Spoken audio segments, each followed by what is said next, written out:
Welcome to Nimin Live, the #1 place on the internet to learn about YouTube, network with other content creators, and have an awesome time doing it. My name is Nick, and today I'm answering your YouTube questions. So if you have a question about anything you're doing on YouTube, there is a form down in the description of this live stream right now where you can go ahead and put your questions down there if this is your first time here.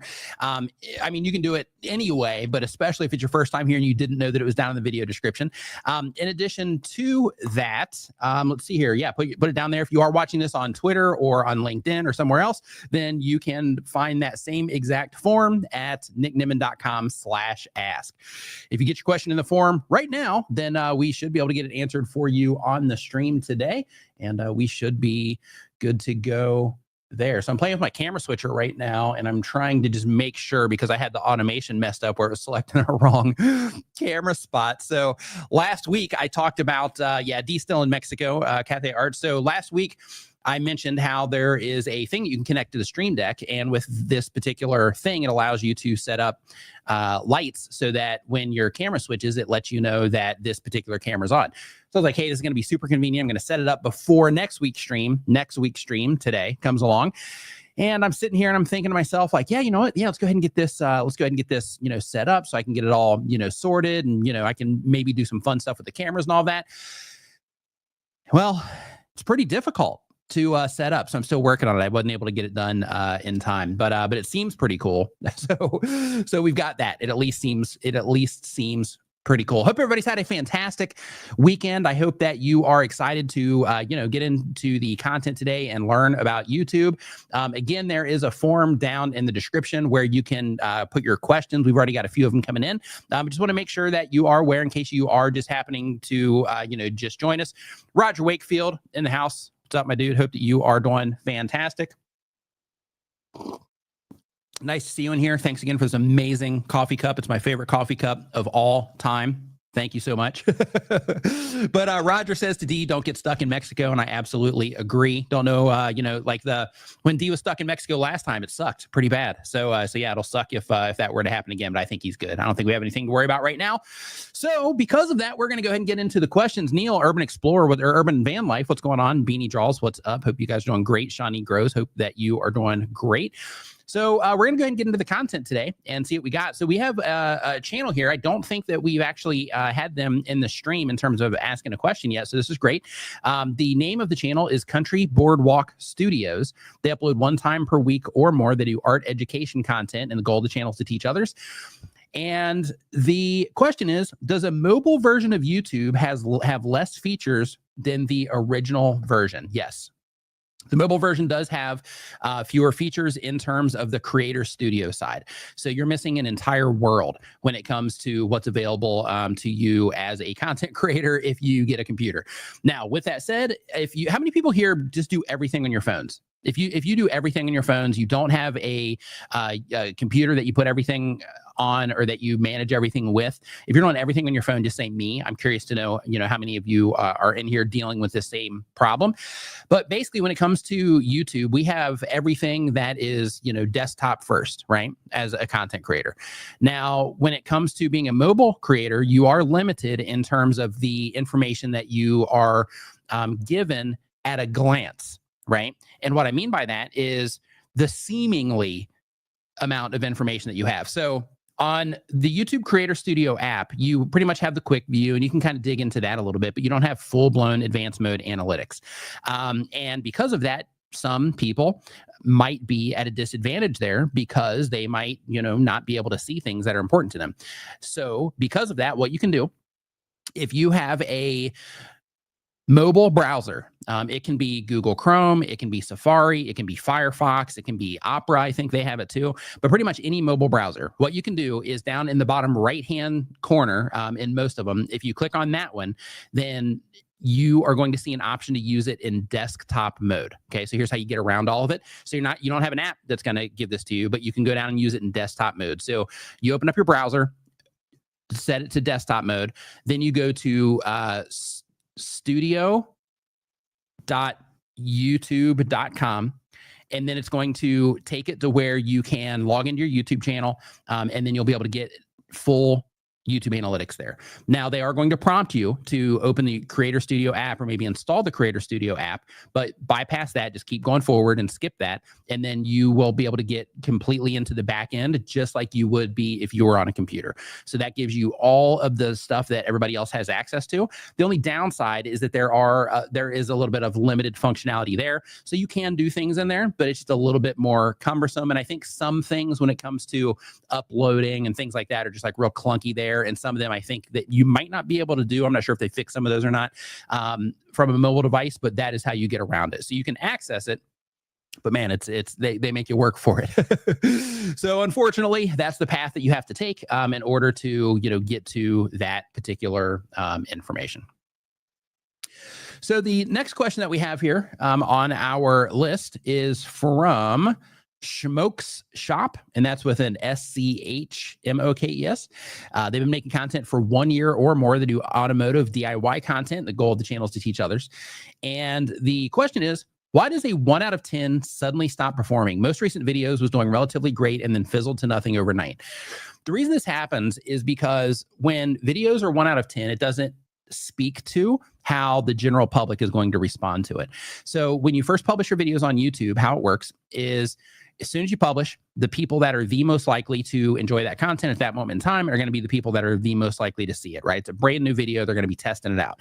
So because of that, what happens is they show it to people that are the most likely to engage with it. And if it's a good video, they do. Now, the problem happens, and YouTube's going to continue showing it to those types of people over time. But what happens is as they are showing it to that particular group and they're loving it, then they start testing it against other people. Well, as they start testing it against other people, they're going to start getting into different groups of people that maybe are a good fit for it, but maybe not just a laser targeted fit for it. Or maybe they are a laser targeted fit for it, but maybe they just consume things a little bit differently or whatever.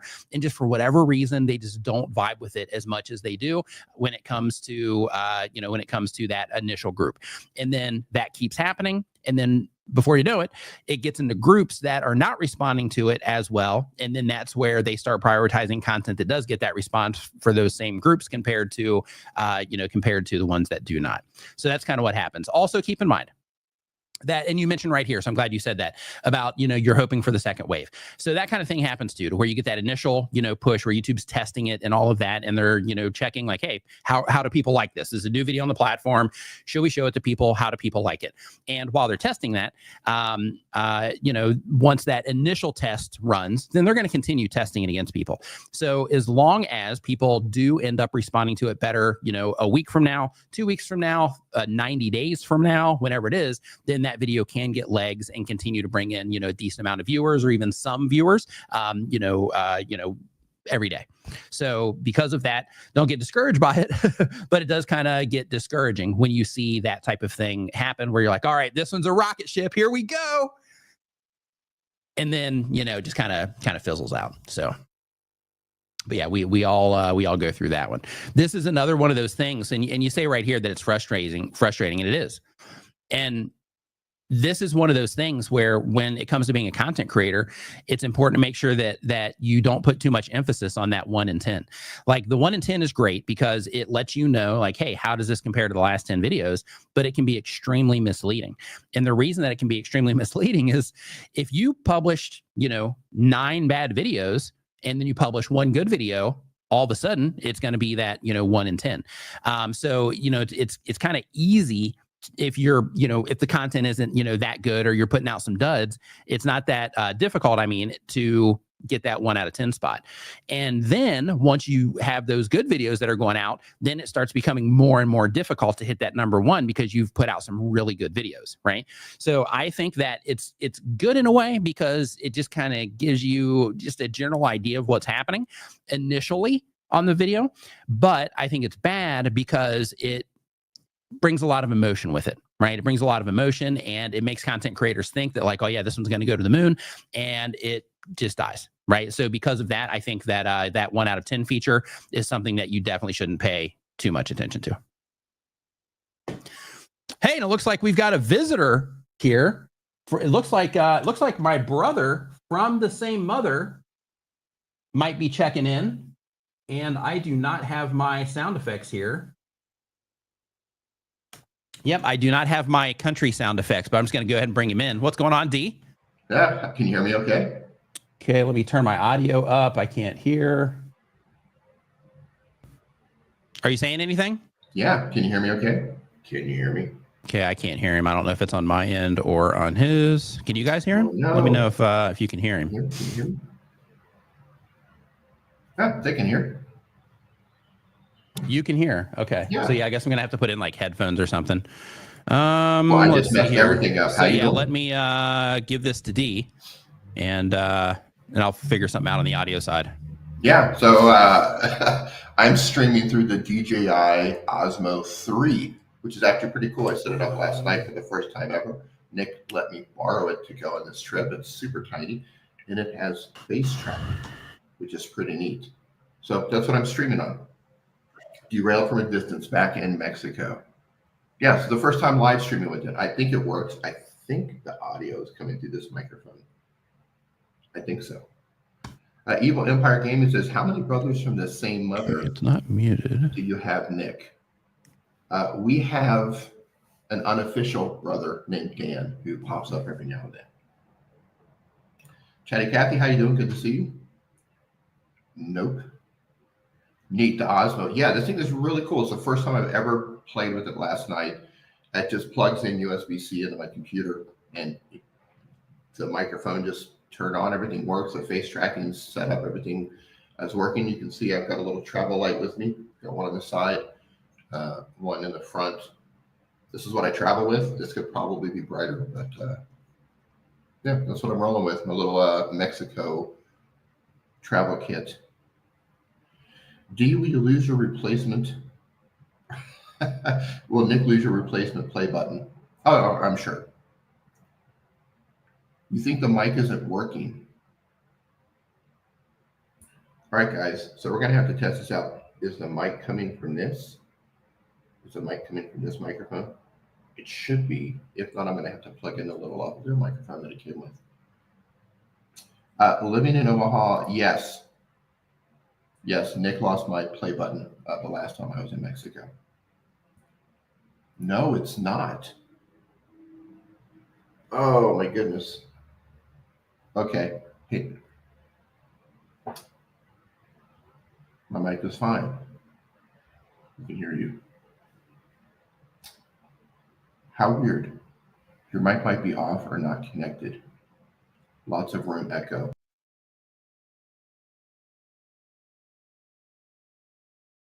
So while we're waiting for him to get that fixed, and I'm still working on my headphone problem, so I'm having trouble getting his audio to come through my headphones.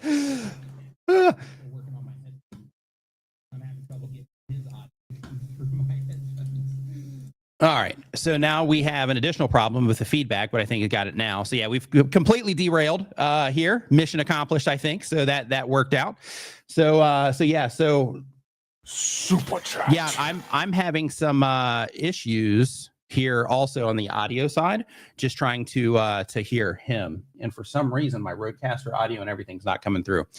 So I'm going to keep going with the questions here. So D, just give me a thumbs up or something once you get the audio, and then I'll pass it back off to you. So Build with Mooney is our next question here. They upload 1 time per week or more. They've been making videos for a year or more. He does DIY content. So you guys don't see this, but D, he just like stood up and walked across the room because he's using that Osmo. The camera just like followed him across. But Build with Mooney does DIY content. His goal is to teach others. And the question is, one thing that I've learned on my YouTube journey is that no one metric will get you over the finish line. I used to think that great retention on long form is the main driver, and I've learned that 51% is my best retention on my best video with the most views, but I have a handful of other videos with retention in the mid-30s that are doing really close to the same views. Question is, what metric do you focus on? You want to focus on everything, right? Like you want to get people clicking at a high rate. You want to get people watching your videos at a competitive rate. You want to get people, ending or getting to the end of your videos as well. You want to get people coming back to your YouTube channel, on a regular basis. You want people to engage with your content, and not necessarily like, let's say, likes are cool, but when it comes to comments, that's not necessarily about your videos performing well as much as an indicator indicator that your content resonated with people, right? So, everything is stuff that you should definitely keep an eye on. But important ones are, if you can't get people to click, then nothing else can happen. So it's important to make sure that you are focused on, learning how to do that part and, getting people to click on your videos more. The way that this comes or the way you can work on this is, of course, just thinking about the topics of your videos, because that impacts your click-through rate. Your thumbnail, that impacts your click-through rate. Your titles impact your click-through rate. The timing of when you put it out, that impacts your click-through rate in terms of like, hey, are you, initially, but not long-term. And the autoplay also matters. So, when it comes to the autoplay, that's a big deal, because with the autoplay, for the people that hover on the video, if they see something, as it's playing that turns them off, so to speak, then in that case, they might just go ahead and bail on that, right? So you have to, focus on everything. And one of the cool things about YouTube is, because it's not one metric, and it's like niche specific and, all of these types of things are audience specific. One of the cool things about it is, even if the retention isn't that great, if you have a good thumbnail or the topic is appropriate for just a widespread audience, then in that particular case, it might drive your click-through rate down, but might get more people clicking on it, even though they don't watch the video as long, right? Sometimes the click-through rate will get enough people clicking on it, but the people that do click on it are loving it, and because of that, they'll watch the video for longer periods of time and engage with it because it was meaningful to them, right? So, there's these types of factors that you got to make sure that you're thinking about when it comes to your thumbnail. And you say the topic is the key. Absolutely. Yeah, the topic is the biggest factor, because, when it comes to the topic, then from there you have to think of how you're going to express that topic, right? Through the, through the thumbnail and title. So, the topic, you got to think of how to express it through the thumbnail and title. And you have to think about, okay, is this something that is, going to be appropriate or interesting to a large amount of people? If the answer is yes, then of course it's going to be, hopefully a win.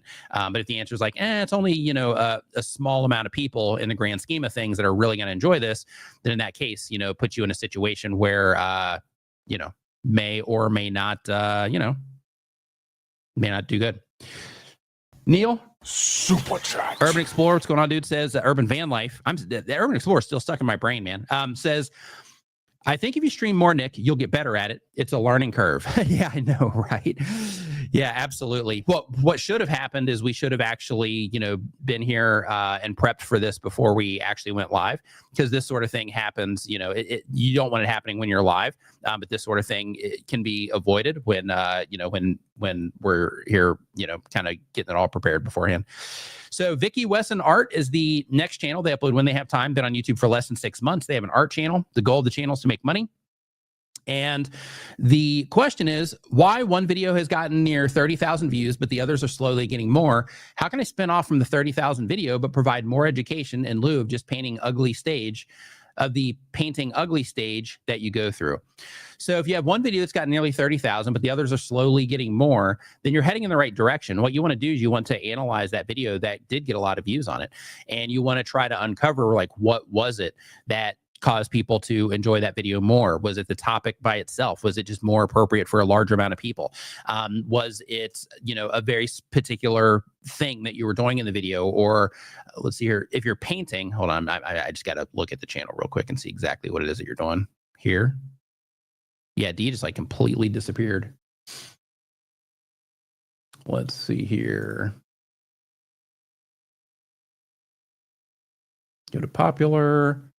Okay. Yeah, so you have from unusual beginnings to stunning portraits here, and then you have, time-lapse, Renaissance, things like that. So one thing that is that 28,000 people, they enjoyed this portrait thing. So for content like yours, one thing that you'll see is people will do themes. So as an example, and you might do this, I'm just doing a quick glance here. Yeah, so you don't have any other thumbnails that look even remotely close to that one that you did that has almost 30,000 views on it. And here, let me just pull this up. I'll show everybody this just so we can kind of use this as a learning thing here. Go to, let me just double check and make sure you're cool with that. Okay, yeah. All right. So right here, right, if we look at this thumbnail, and I sorted by popular, that's how I found this. But if we look at this thumbnail right here, I think it could be better because of this red, text that you got on here is hard to read. But anyway, one, it's really attention grabbing. It's focused. You know, you have a plain background here with like the little bit of gray going on back there. And then all the attention is coming into you right here. So one, it's just a really attention grabbing thumbnail. This one is pretty attention grabbing too, but it just didn't do that well.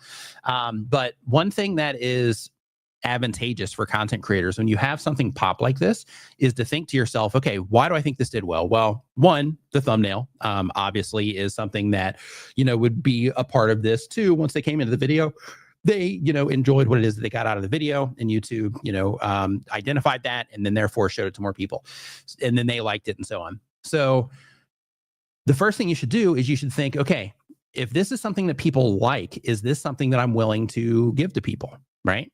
And if the answer is yes, then in that case, you could make this a series. You could make it just a general theme of some kind that you do on a regular basis on your channel. You could make it to where this is something that you, you know, to where basically you do the same exact thing, but you do different, you know, makeups and, you know, things like that for this. Doing that type of stuff, I think, is definitely something that that you can consider.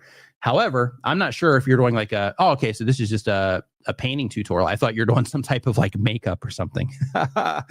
Yeah, so in that case, that changes things a little bit. So I thought, yeah, so basically in the content, you're doing something else, but you're expressing your frustration through the green, it looks like. Yeah, so that's a little bit different, because with this, I would be really curious to see what your audience retention reports looked like on this, or to see if people kind of expected you to paint this. But the thing that I was going to say is to kind of, you know, keep rolling with this theme. But I don't think if this was a thing that you did out of frustration, you know, coloring yourself and all of that to where it looked like you were upset, I'm not sure if that is a, you know, thing that you can actually repeat on there. But, you know, the thumbnail itself, right? Like if we look at this and we compare it to everything else that you're doing, though, just this thumbnail is a pretty, you know, impactful thumbnail in terms of just grabbing attention for this. So, yeah. So if you can, you know, try to do, you know, something along those lines, you know, again, and just kind of see if, you know, people, you know, enjoy it. Maybe do something about being embarrassed or something and do a red one. I don't know. But, you know, something along those lines might be something to, you know, experiment with here. Just kind of brainstorming on the fly. All right. Okay, I think we got D. I think we got D back. What's going on, Brian? Hope you're doing awesome. So let's see here. So we've got Pat in Media. Thanks for the super chat. Says, hey, what advice do you have for starting a Faceless channel that makes prayer videos about happenings in my Metroplex area? So keep in mind, I think he's restarting. So when it comes to the, you know, Faceless channel about, you know, prayer videos that are happening in your area, keep in mind when it comes to, you know, your area specifically, there's going to be a limited amount of people there compared to if it was just prayer videos about, you know, things just in general. So, you know, you're giving yourself a limitation right out of the gate. And the reason this is important is because when it comes to the Metroplex area, you know, the qualifiers for people to be interested in that, I mean, you'll have other people watching it too, but the qualifiers for people to be interested in that, just based on how you're framing it, is that one, they have to be in that Metroplex area. Two, they have to be religious. Three, they have to be watching religious type content on YouTube. Four, they have to be watching your specific religion type of content on YouTube. So, you know, you create all of these hurdles for yourself by, you know, zoning everything down to a specific area like that. So because of that, I would try to just think about widening out more instead of just focusing it on your area. Maybe, you know, do prayers about current events, right? And then that way you're praying about, you know, things that other people are praying about, like, oh God, I hope this gets better, right? You're praying about those types of things that other people can come in and, you know, can relate with there. And that gives you a lot more potential to reach more people that are also concerned about, you know, similar things as you are. He did depart Creator Classroom. Yeah, I think he'll be back in here in a little bit. He's probably, because he's using a new device today. So he's using the DJI Pocket. So I think that he might just be getting that. I think he might be getting that sorted. So next up on our list here, we've got Travel with Clem, uploads when they have time. I've been making videos for a year or more. It's a travel channel. The goal of the channel is to quit their job and to be a full-time creator. And the question is, my audience is specific to one country and they love whenever I upload videos from the country. But I want to grow my audience to Canada and the USA as I will be traveling there. and we'll be posting more of that content. How can I make that pivot? How can I grow beyond just one country? If you're trying to reach people in the United States, in that case, as long as you're making content in English, and you are not uploading from some place that's kind of geo-locked, like for example, and you can still break out of geo-locks, but like for example, if you were uploading Thai videos in Thai language, then you're likely to show up or get recommended here in Thailand and not in America, unless somebody's watching Thai language content in America. And they actually have youtube.com/t or youtube.com.th or whatever the thing is. But it's basically, you know, a specific YouTube that you can go to for Thailand. Japan has those, you know, like they've got a bunch of them. I think it's like 90 something countries I think that they've done this for. But the idea is if you want to get viewers from America and from Canada, you want to make sure that you are making content in English and about subject matter that they are interested in. Now, when it comes to that, there's other things to think about. So, for example, I was on Reddit the other day and somebody was like, hey, I did some YouTube promotion for my content. I got a bunch of subscribers, but like, I'm not getting any views on my videos. Do you think the promotions killed my channel? And I went and looked at their YouTube channel, and the advice that I gave them was that it's the content. It's not the promotions that you did. They had a good looking camera, but their audio was just horrible. In addition to their audio being horrible, they were really difficult to understand. I'm actually used to, because I live in Asia, so I'm used to dealing with people that or interacting with people that have an accent. And I had a really difficult time understanding him. And one of the things that I mentioned is that he, you know, it's okay if he makes videos in English and that he has an accent, but he shouldn't blame YouTube promotions for people not responding well to what it is that he's doing. Instead, he should fix the problems that he has. He should be more consistent, because I think he had uploaded 10 videos in total on his YouTube channel for long forms. And so basically publishing content is something he should do if he wants to, do better. 2, improving his audio. 3, I told him to, work on his articulation and work on, his accent when it comes to English. And the reason that I gave for that is, when it comes to this stuff, there's just a plethora of content. And since there's a plethora of content, that means if somebody watches, if they come into my video and they're like, oh man, this dude's like bald and wearing a hoodie, this is just not my type of person. Then in that case, they can just leave and they can go watch, 30 other channels that do the same exact thing at a decent level. And they can go watch 100 other channels that do it, at a lower level. So because of that, there are just so many options, and people aren't going to stick it out for you especially if they don't know you. So because of that, it's important to make sure that you're just thinking about, when you are trying to penetrate other countries with the content that you're making, to make sure that you have those types of things in order to make sure that when people are responding to your content, that or when YouTube does recommend your content, that people can respond to it well. Tommy Tease, roller coaster. What's going on, man? Says Nick, YouTube took my latest video and tagged it's made for kids, which it isn't. I'm so heartbroken. Is there anything that I can do? Reach out to Team YouTube on X. Go there and just at Team YouTube, and you should see them there, and you should be able to send them a tweet and let them know that you are having an issue. And then when you do that, then they may or may not help you. But based on the nature of what it is that you do, I'm guessing that you're going to be dealing with that sort of thing from time to time anywhere. You probably have.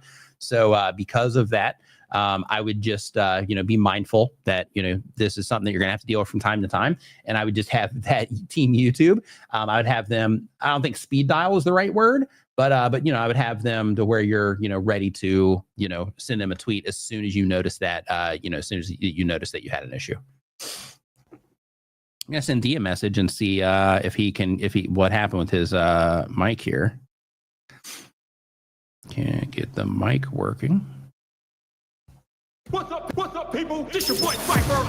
If you're enjoying the show, remember to give it a thumbs up and share it with a friend right now. All right. Yeah, I do too. Yeah. Amy Johnson Crow says, I wish that they would give Team YouTube on a platform other than Twitter. Yeah, I do too. Yeah, they should put it over on Blue Sky or something. I know that there's just a large amount of people over on Twitter, but it's Team YouTube. So if everybody all of a sudden started saying, "Well, you got to go over here to do it instead," then in that case, people would start going over there, too. So yeah, I hear you. Me too. Let's see here. And really quick, Mom's Travel Team says, I'm not finding YouTube Studio to be great. I want to add voiceovers, but I can't in Studio. Am I wrong? Yeah, you can't do that sort of thing. Like YouTube's, they do have an editor where you can do, some things, but it's not like a real video editor. So because of that, I recommend that you use something like CapCut or DaVinci Resolve or something like that, to where you can do those sorts of things first and then upload the video to YouTube. So next up, we've got Travel with Clem. They have a travel channel. I think we did this one already, so I'm going to go to the next one. This one is The Train Room. The Train Room uploads when they have time. They do model railroading content. The question is about channel memberships. Says, is it possible to give away memberships to live stream viewers or loyal fans so that they can watch content without paying for a month or so? I haven't found a way. You can gift memberships. That is something that, that people can do on YouTube. But you can't control exactly who gets them. It's kind of like you just kind of throw them out there. And then, YouTube just kind of, gives them to people. Eileen Smith, what's going on? Home Wrap Repair, what's up, dude? Drew Project, what's going on, man? Nice to see you here. Hope you're doing great. But says, is it possible to create a tier so that YouTube premium users get some free perks? A friend of mine asked me about this. I don't think that you have something that is YouTube premium specific. That would be cool though. They should actually do that to where like if you are, an ad viewer, then in that case you can, kind of hide stuff from them for the people that are using ad blockers and that kind of stuff. Like that's actually pretty clever. Yeah, you might want to send that one to, Team YouTube also, just as a feature idea, because I know they're doing everything they can to fight against the ad blockers. So that might be something that that they want to do. So next up, we've got Explore Norway. What's going on? Hope you are doing great. They do travel advice Norway. The question is, I've been in contact with a company in the tourism sector about making videos for their products, boat sightseeing tours. I gave them some options of what we could do. They asked if I could do an image, film, or paid content and how much I wanted. So I did some research and I asked around what a company would charge for this deal and told them $2,000. This is still totally underpaid for the amount of work, as there's no way that the video would make a lot of money with AdSense from the work that they wanted. I told them the price, and if they found it too expensive, I could suggest something else, but I haven't heard from them yet. What is your experience on dealing with brands that are new to YouTube deals? Some people don't get it. Right. Some people don't understand it in terms of like the value that can bring them long term.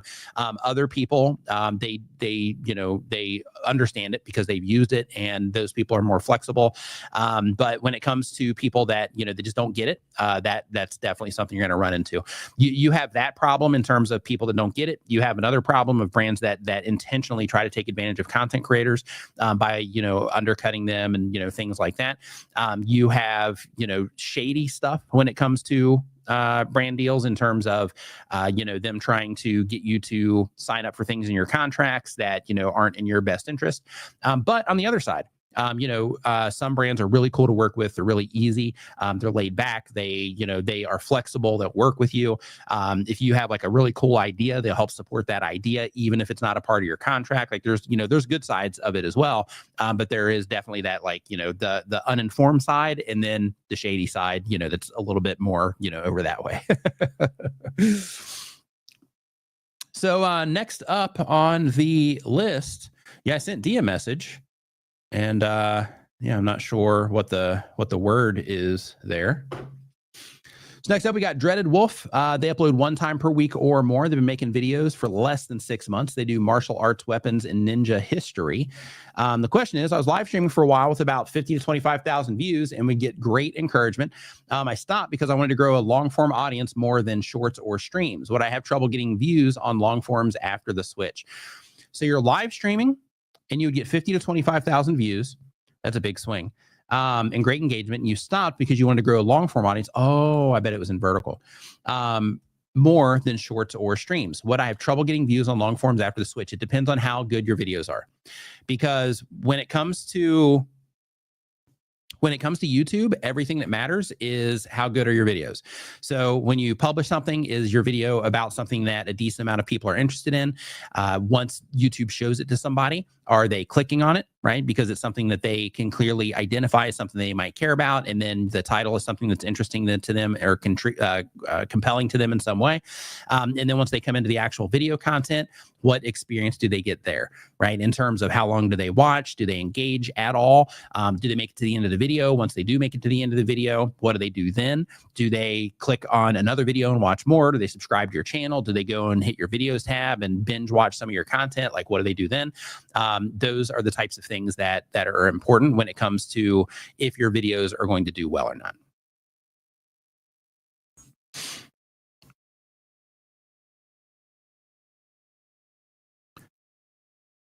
Really quick, NH says, what's the best free music source that you would recommend? Definitely. Hey, I'm glad you asked. The one I recommend is Creator Mix. Creator Mix is a free music resource that is brought to you by my brother from the same mother who is back, by the way. Putting in my headphones to see if I can get this sorted on my end once I bring it back in. But you can use Creator Mix inside of your YouTube videos, inside of your podcast. You can use Creator Mix in, pretty much, whatever. You can't like sell it or you can't upload it, as your own to give away to people, but, you can use it in your content. So as a part of that with Creator Mix, make sure that you download a license. It's completely free and it's down in the footer of the website. And that license, even if you get some bogus copyright claim, that license is going to make it to where you can confidently dispute it without having to worry about anything. So you can find that at creatormix.com/stream. D, welcome back to the party. I'm guessing you probably got your camera sorted, but I know on my end, I still am having some audio issues hearing. So I'm going to hand it back to you and hopefully your mic is good. Can you hear me now? I'm going to wait for people to say that they can hear you and that it's clear. Can you hear me now? So apparently I was talking about how cool this device is, and the mic wasn't transmitting. Can you hear me better now? You should be hearing me from this. So Nick, you can't hear me. All right, professionals, ladies and gentlemen. Professionals, we've got this covered loud and clear. Okay, D, you're stuck in Mexico. Yes, I'm back in Mexico. Here's the cool thing about Mexico for any of you who care. When we were here, when the world shut down, they were kind enough to give us temporary residency. And at the end of that 4 years, it can roll over to permanent residency. So if we ever want to just come and stay in Mexico forever, we can do that. So we came back to Mexico this month to do that. So that's why we are in Mexico right now. Yeah, and Kathy, I did leave because of you. Perfect. And the person who was just asking about music, I just uploaded a video to my channel, I think an hour or maybe hour and a half ago. It was scheduled. I showed you how to use or how to add music to CapCut, but the same thing works for any mobile app, any video editing app. But I show you how to use Creator Mix, how to go into Creator Mix, how to search the music, how to download the music. So if you're new to all of this and you want to learn how to do that, I have a video that shows you how to do that. Perfect. Conversations with AI. Are you guys brothers? I don't even know this guy. He just came on the stream and he was like, yeah, I just saw him pop up in a little window and I'm like, hey, let's bring this dude on. Yeah. Can you hear me now? Yeah, I can hear you. Yep, I can. You definitely sound like you are not in a treated room, which I know you're not, but yeah. Should I bring this up and speak a little podcast like this? Yeah, I mean that does sound a little bit better. I mean it does, it does bring it a little bit closer there for sure. But I can do that. I can do that. I think it's good. Sorry.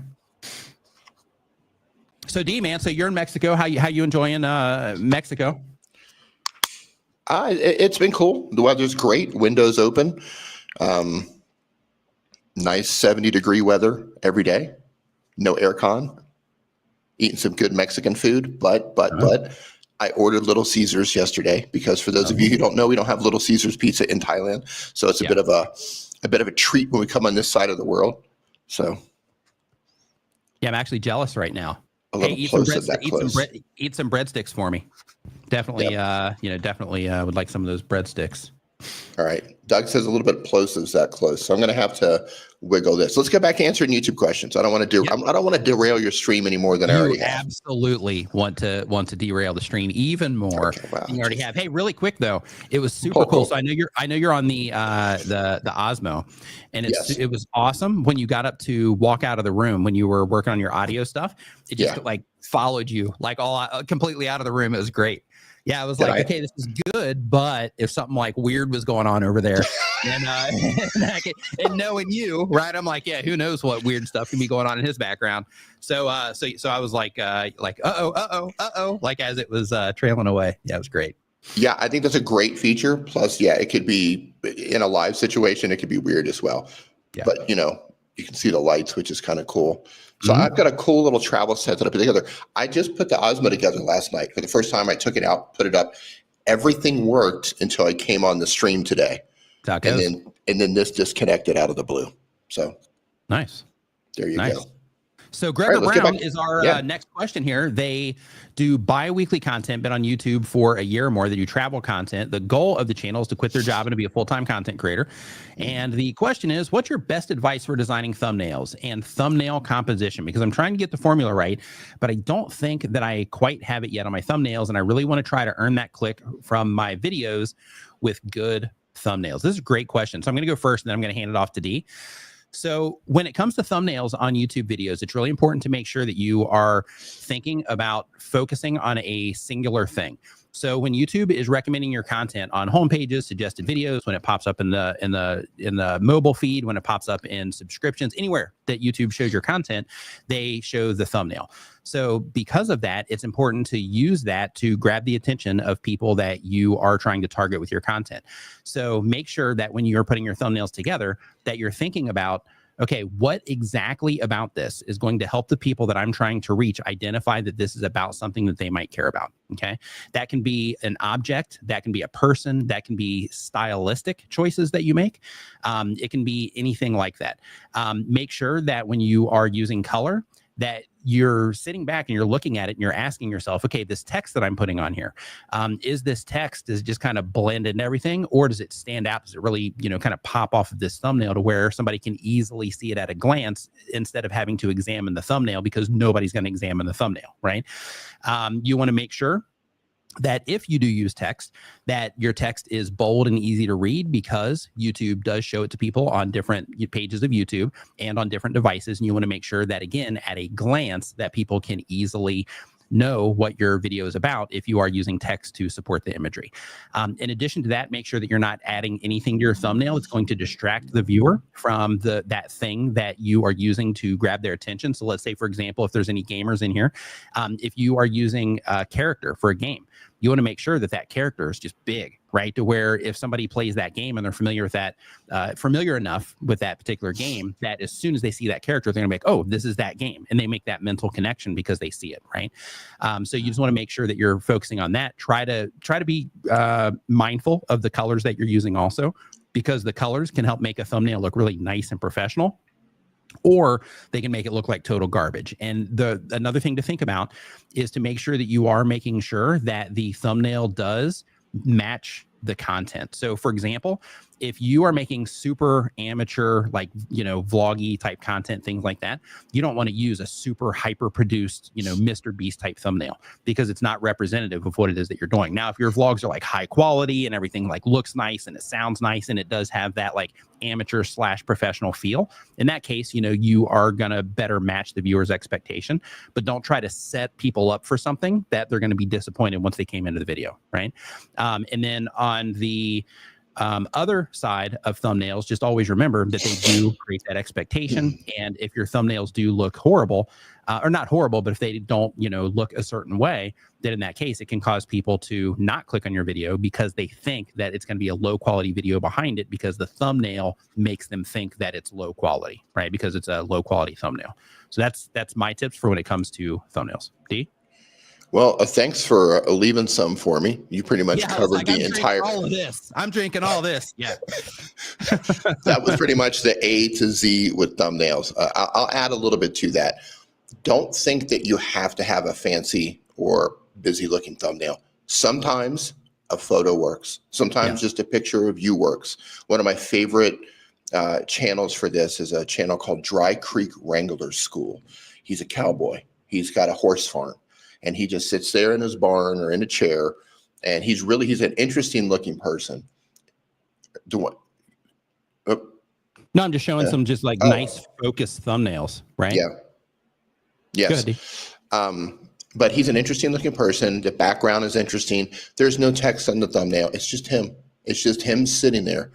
And it's really interesting. So sometimes less can be more when it comes to this. If you're a food channel, or you're trying to, maybe you're doing model railroads or some sort of a product or something like that. Sometimes you can just show the product, just show the thing, get a nice close-up image of it, make sure it's clear, make sure it's colorful.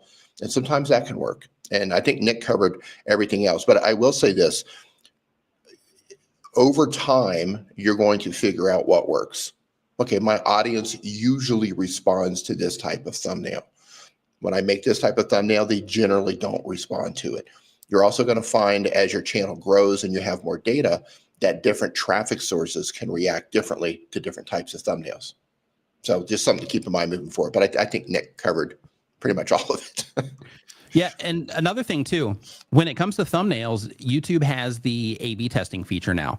So since they have that A/B testing feature, you can try different stuff. So you can try, having, thumbnails with your face in them, not your face in them, text, no text, and things like that, and see how the audience or the people that YouTube is showing your content to, see how they respond to those choices that you're making. And then from there, you can start to track over a nice handful of videos like, okay, when I'm doing these very specific things, are people responding to these things better or worse in a pattern as I continue to publish videos? And you can actually learn that way for what it is that your viewers respond to. Yeah, and I just want to add one more thing to that. Don't think that you're failing if you're making thumbnails and they're not getting a lot of clicks. I know Nick and myself, and I know a lot of people, we make multiple thumbnails sometimes, and you're like, okay, this thumbnail is hot. This one's got oh my God, this is on fire. And you put it up and it just doesn't work. The audience just doesn't respond to it for whatever reason, even though you think, okay, well, I checked all the boxes here, but you obviously didn't. So everyone still deals with that. Even large channels like Mr. Beast, they're always testing different types of thumbnails out. Also, something to keep in mind, that the more impressions your videos get, the more likely it is that your click-through rate is going to go down, because they're showing your videos to more people. They're testing your videos in front of a larger audience. So you might have a video with 1 million views on it, but the actual click-through rate in your thumbnail could be quite low because they've tested that video in front of a huge audience. Boom. Boom. Next up, we got Crystal, the social worker. They have been on YouTube for less than 6 months. They do commentary, educational content. The goal of the channel is to quit their job and to be a full-time content creator. And the question is, I recently had a video blow up about 2 weeks ago. Prior to posting that video, I had 122 subscribers. I now have over 9,000. Nice work. Because of the nature of the subject matter, I fear that I've attracted the wrong type of audience to my channel. I know where this is going. I'm afraid that my future content will be shown to them or people who are similar to them, and it will have a negative effect on my channel. I don't believe everyone who came from that video is my target audience. How would you suggest I proceed to reach my intended target audience? So if you published a video on your YouTube channel and it is not for the people that you are actually trying to reach with your YouTube channel, and it ended up doing well, and because it ended up doing well, it drove a lot of viewers and subscribers to your channel. In that particular case, it can work against you for a bit. And the reason that it can work against you for a bit is because if you, and I just looked at your channel too, like you don't have a lot of videos out now, and the videos that you do have, you have this one here that is, this is the one you're talking about with 622,000 views on it. Nice work. But like with this particular one, it's a coworker reacts to women bragging about receiving $3,000 in SNAP benefits. And then you have other ones that are talking about like, mom's not having fun and motherhood sucks. You have the rise and fall of TikTok, a cultural phenomenon. So right now what you're doing is you are just kind of throwing some stuff at the wall and seeing what sticks. Now, the advantage of doing this approach, especially for somebody that's just getting started, is that you do get to uncover things, right? Like you published this video 2 weeks ago, it popped. You could keep writing this and keep making similar content like this if that was the path that you wanted to walk. And because you just had all of these people interacting with your content, if you followed it up with something similar, then there's a likelihood it's similar in terms of like, it's like that type of content, you're speaking to the same people that watch that video, you've structured it in a similar way, all those things, then in that particular case, there's a good chance that one might do well also. But if it's not the direction that you want to go, this video is going to work against you for a little bit, because this has brought in a ton of viewers to your YouTube channel, more than all of the other videos combined by a lot. And what's going to happen is when you first publish your next video, YouTube's going to show it to some of those people because those people were engaged in what you're going. Well, if what you are publishing is not in alignment with what those people care about, then unfortunately what's going to happen is those people aren't going to click on the video. And then that's going to give an immediate signal to YouTube that the people that are engaged in your content are not into what you just published.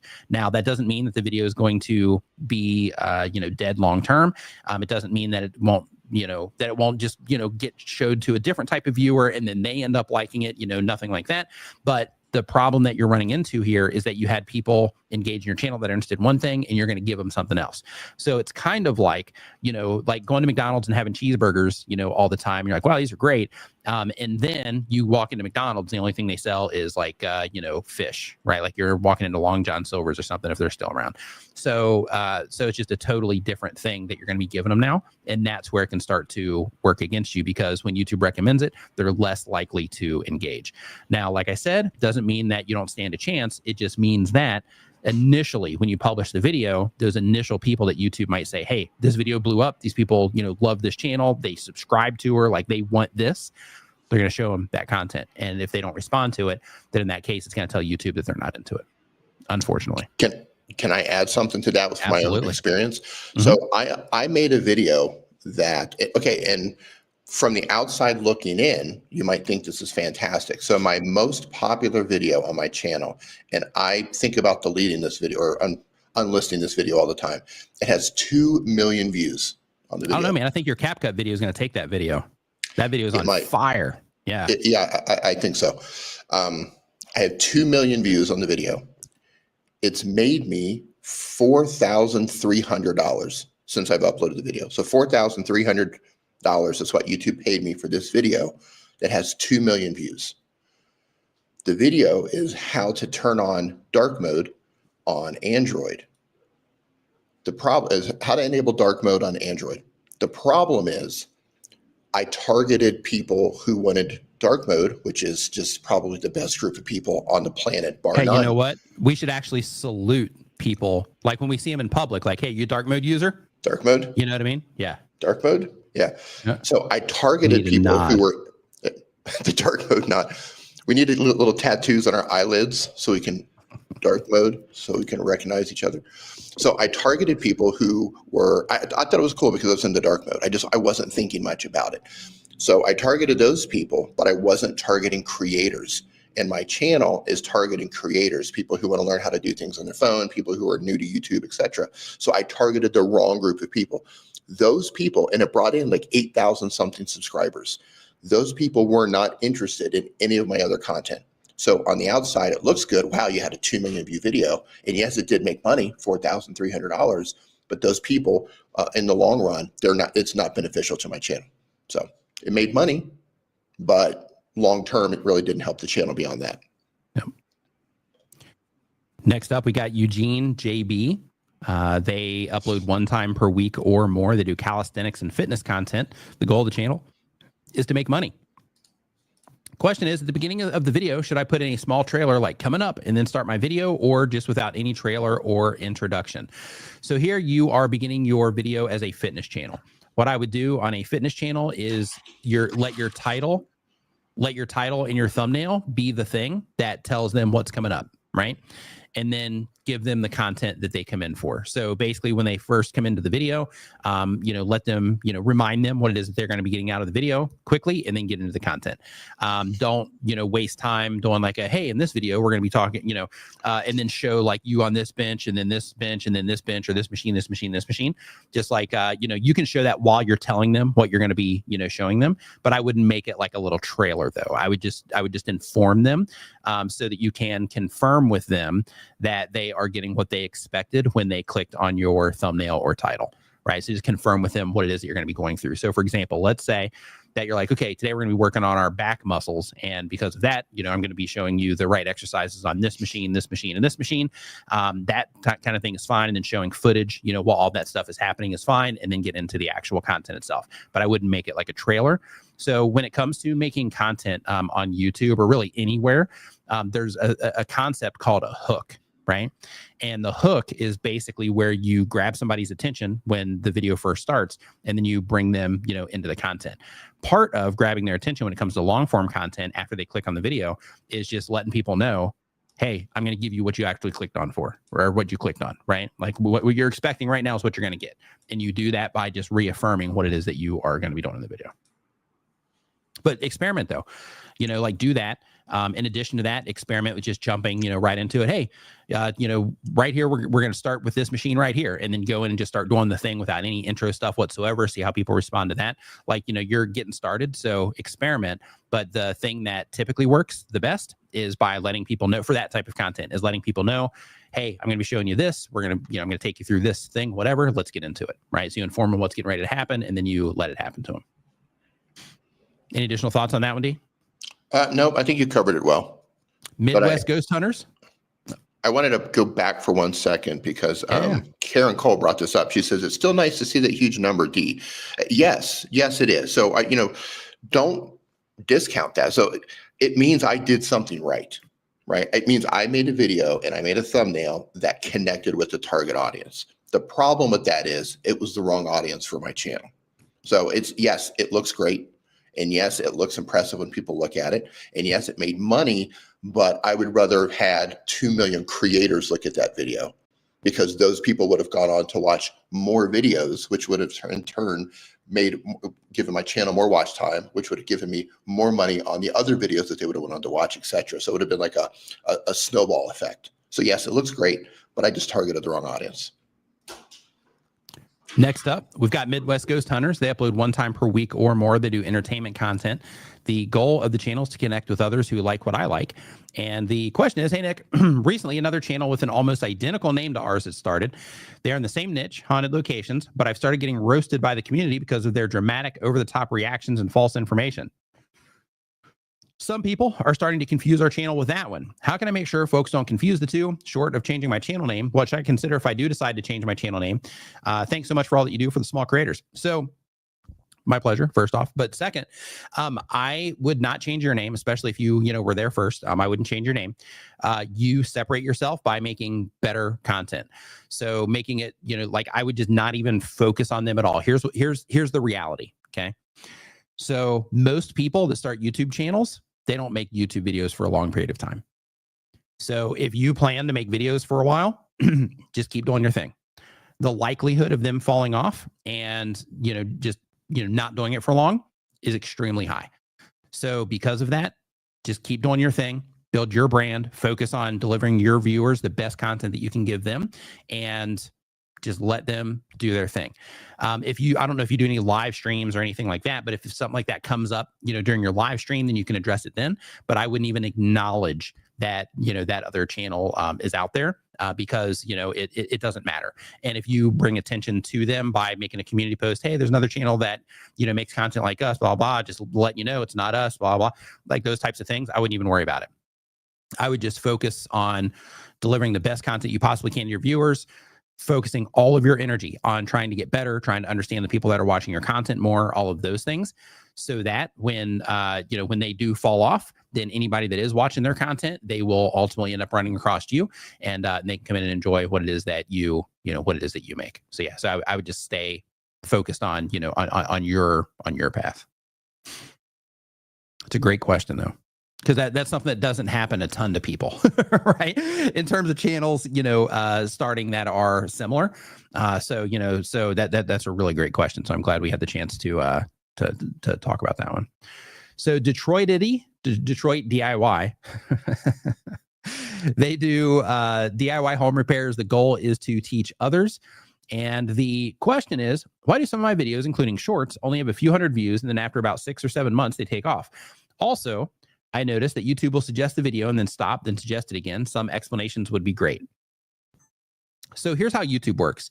When it comes to your content, YouTube is always testing the content against other people or YouTube is always testing your content against people because they want to see if this new group of people, or just people in general, are going to enjoy this content. So as long as you've had a decent response on the video, they're going to test it. It might be an impression a day. It might be an impression a week. It might be 100 impressions a day, or 1,000, whatever.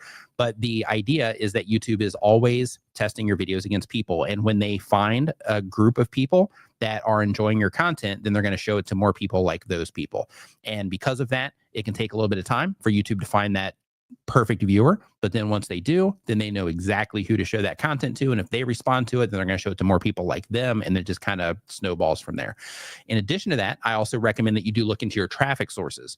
And the reason that I'm saying this specifically for your type of content is because when it comes to the traffic sources on YouTube, you might find that when you first publish your video, nothing's really going on. But down the road, 6 months later, 3 months later, you start getting some search traffic. And then when you start getting that search viewership, then that fine-tunes who YouTube understands is a good candidate for your video, and they start recommending it to people.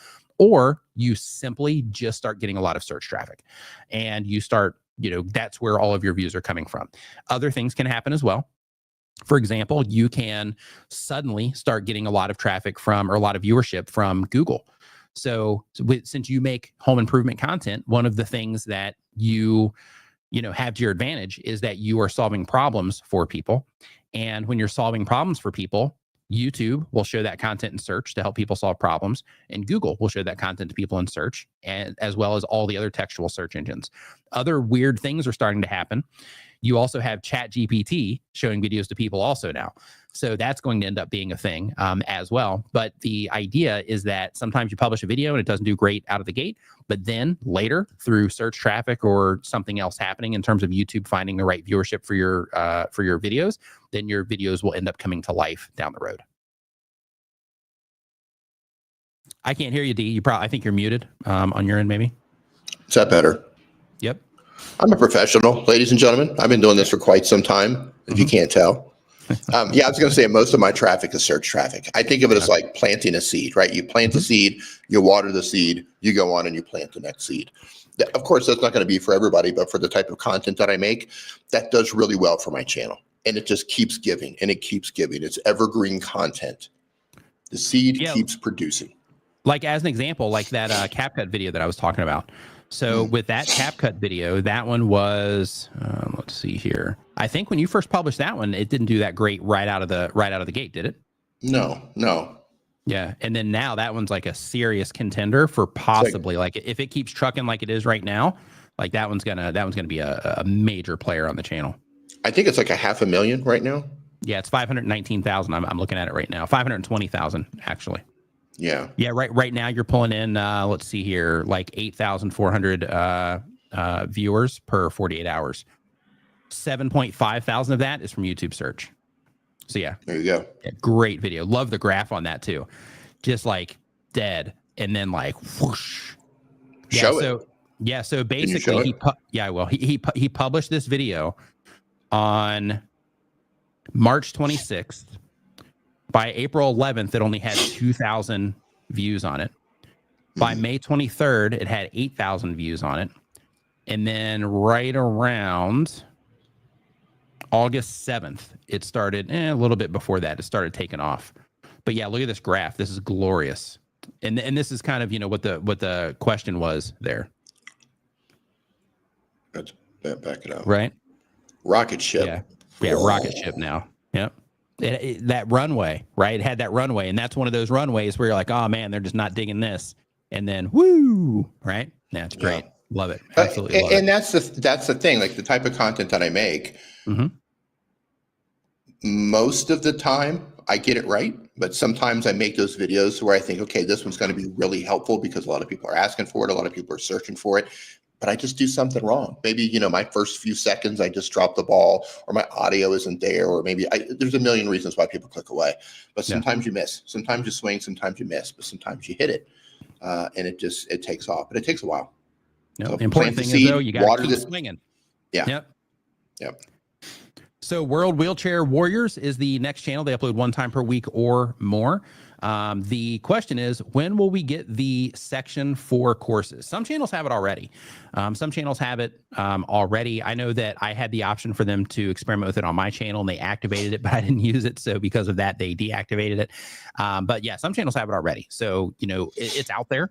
But in terms of when everyone is getting it, I'm not sure yet. I know that question was addressed sometime on the Creator Insider YouTube channel where they mentioned that, it's still being tested and that, eventually it'll come out. Nikki, what's going on? Says I had a video that didn't take off till 3 years later. Ooh, nice. But that's how it works. Better late than never. Yeah, better late than never. This is a funny comment, Shark Scrapper. I just realized that Dee's dead mouse. This is called a dead mouse, by the way. It's the fur that goes on top of a microphone. Dead cat, dead mouse, dead whatever, dead possum, animal. Dead squirrel, dead animal. But now it is Dee's beard. Is what it is. Oh, that's funny. So JJ the Lonely Bull in Asia, they do bi-weekly content, been on YouTube for a year or more. The question is, I'm looking at upgrading from my old Android to an actual camera for my videos. I can't afford the DJI, so I looked into the Fiutech Pocket 3, but the audio doesn't sound very good in all the reviews that I've seen. Are there any pocket cameras that I can hook up my wireless mic to? I'm thinking that I'll get a DSLR camera instead. Any advice would be great. So I can't show it to you because I have it set up to record some vertical content while I'm streaming, but I use the ZV E1 and that's a great kind of entry. I mean, not necessarily like entry level, but it's good for future flexibility because it does all the stuff. It shoots in 4K. You can do like a little bit of slow motion with it, things like that if you want to get creative, and you can change the lenses on it. So if you're getting a DSLR, that ability to change the lenses is nice. You can get pocket cameras like the ZV1 that we use in the studio, and those also have good quality, but they're kind of limited when it comes to creativity in terms of being able to upgrade them through lenses and that kind of stuff. But when it comes to, DSLRs, yeah, I think the ZV-E1 is a good is a good place to start. Most of my cameras, I've got a couple of Canons, but most of the cameras that I have are Sonys. But there are people that are, religiously committed to, Canon cameras also and Nikons. But I personally am a Sony fan. Dean, any suggestions there? No, I agree. I have 2 of the Sony ZV-1. You can't change the lens on it, but if all you're doing is just maybe like a basic shot or talking head style content, that's fine. Yeah. But if you want to get more creative, get more depth of field, more blur behind you, get more creative with your shots, I would get something where you can get an interchangeable lens. So it looks like, and I'm just doing a quick search here because Cathay says, how much is that particular camera? And if I pull it up on Amazon really quick, it looks like it's $700. So it's still a pricey camera. But for which one? I'm curious what the 6400 is in comparison because I know that's a good one too. That's what I use. Is mine the 64 or the 6500? 65. Yeah, the 65 is like $900. Yeah, but in terms of like microphones and stuff, like this right here, by the way, because I'm recording some vertical content here while I'm streaming, and I'm using this little Hollylark thing. This little come on, get in there, come on, baby, there we go. This little microphone. There you go. Yep. And then because it has a magnet on it, I have it to where it just attaches right to my thing here, and it almost looks like one of the knobs on my mount. So then, like right as I'm talking to this, it's right here. And then so that way it's like picking me up all, nice and clear. We'll see how it turns out. This is my first time doing this, but I figured I would do this here for a little bit. Is that Bluetoothing directly into your phone? It's Bluetoothing into my ZV-E1. Ooh. Yep. So fancy. Kathy wants to know about this mic. Oh, okay. Okay, go. Yeah, this mic came with the camera. It's a creator set. This is actually Nick's mic. It's part of the DJI Osmo 3 creator kit. It's got like the extra battery. It's got a stand. It comes with a microphone. I'm assuming you can buy these separately. I don't know. For the mic, you can. Can you? Okay, yeah. Yeah. Last night was the first time I even held this thing in my hand. So looks good, I think. I mean, I'm looking at it at a small size, but I think it looks pretty good. Yeah, it looks nice and even and, and all that good stuff. And it sounds, good because I have my headphones on. You know how, picky you can be in headphones sometimes. I think it sounds good too. The room I'm in right now is just a big echo chamber too. So that sounds good. So too good to mention. Ed says it sounds like I have a cold. Could be the microphone. Cold? Maybe I'm coming down with something. Yeah, it could be that you are you still dealing with jet lag over there? A little bit. A little bit. All right. A little bit. Yeah. So Too Good to Mention is our next channel here. They upload travel and events content. The goal of the channel is connect with others who like what they like. And the question is, recently I deleted quite a few of my video clips due to not good quality in terms of sound or images. Would YouTube penalize my channel for future reference? Thank you. So when you delete videos from your YouTube channel, what happens is YouTube removes the viewer history, or removes you from the viewer history of the people that interacted with that video. So for example, if you're watching this live stream right now, and this is the only piece of content of mine that you've ever watched, and I delete this live stream, then YouTube is going to disconnect you and me when I delete this live stream, and they may not recommend my content to you anymore. But if you've watched other videos, things like that, then I'm still in there, and it's totally fine in that particular situation. So they're just running it down on me on the chat in here. Karen says, yep, D, you sound tired. Your voice is lower than normal. Yeah. Yep. Yeah. So normally, what else, guys? Yeah, man, you're looking kind of old there, D. Did you gain some weight? Yeah, I got the dead cat on my chin. Thanks, guys. I guess I'm just gonna go do something else today. I'm gonna go. Right. Gotta go cry. I come to these streams to like have a good time and be lifted up, not to be torn down by a bunch of internet bullies. Bullies, love it. No. Try to learn bikes. All good, D. Oh yeah. So yeah, actually I slept for about 4.5 hours. So interesting thing. So we fly over from Asia to this side of the world. Jet lag completely messes up your schedule. And the city that we're in is very high altitude. So it can take a couple of days to acclimate to where you can actually get a good night's sleep. So our sleep for the first few nights in the city have been terrible. There we go, D. You're getting some love. He says you're looking sharp over there. There you go. Right here. It's good. There you go. Good. And when I wake up, this is my wake up voice. Mm-hmm.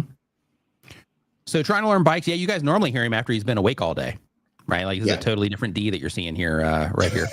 So trying to learn. Yeah, the morning D is a totally different person than the evening D. Yeah. So trying to learn bikes uploads 1 time per week or more. The question is, on my last upload, I noticed that I've been given access to the automatic audio dubbing to different languages feature. Is that feature available to apply to past videos in my library, or is it only for new videos? Yes, you can apply it to the past videos in your library as well, and that's actually recommended. So if you are using the dubbing feature and you just have one video that you add it to, then in that particular case, the people that do interact with that content in that language, they don't have anything else on your channel that they can consume. So if you are using that feature, it's advised that you do, apply it to, some of your best videos or videos that might be related, topically in some way to that viewer that might interact with that video, so that YouTube can have more to recommend to them that they can also enjoy. Great question. Next up, we've got Matt's Vietnam Life type of channel, a Ho Chi Minh City-based channel that aims to give an accurate picture of what life and travel is like in Vietnam. Good morning, Vietnam. Very cool. So the question is, I've noticed creators recently packaging up a series of videos based around the same or similar topic, 5 videos filmed in Vietnam, and turning them into one long play video. What are your thoughts on this? And do you see any negative issues with doing this? When it comes to making content, it's important to remember that some people consume content in different ways. So because of that, if you have one format to where it's that one video and they are able to enjoy that one video, if you take videos and you make a compilation, then some people, like on TVs, for example, might sit back and enjoy 30 minutes of that compilation to where they might have skipped over that 5-minute video because they're looking for something longer to watch.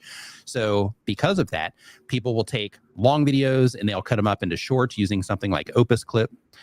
They will take long videos and they'll combine them all together to make very long videos that people can enjoy in a longer format.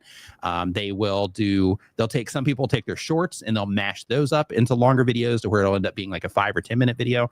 People do all of these things to provide different formats of content for people based on how people like to enjoy content.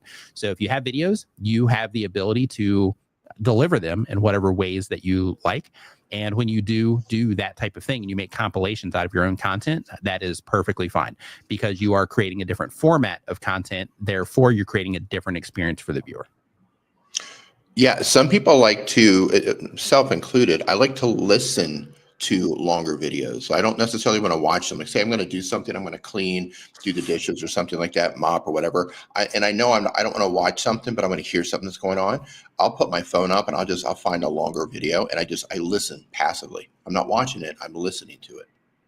So I met a creator at Vid Summit. When did we go last? Was it 2 years ago when I was there with you last time? When you were there? Yeah, I think it was 2 years. 2 years ago.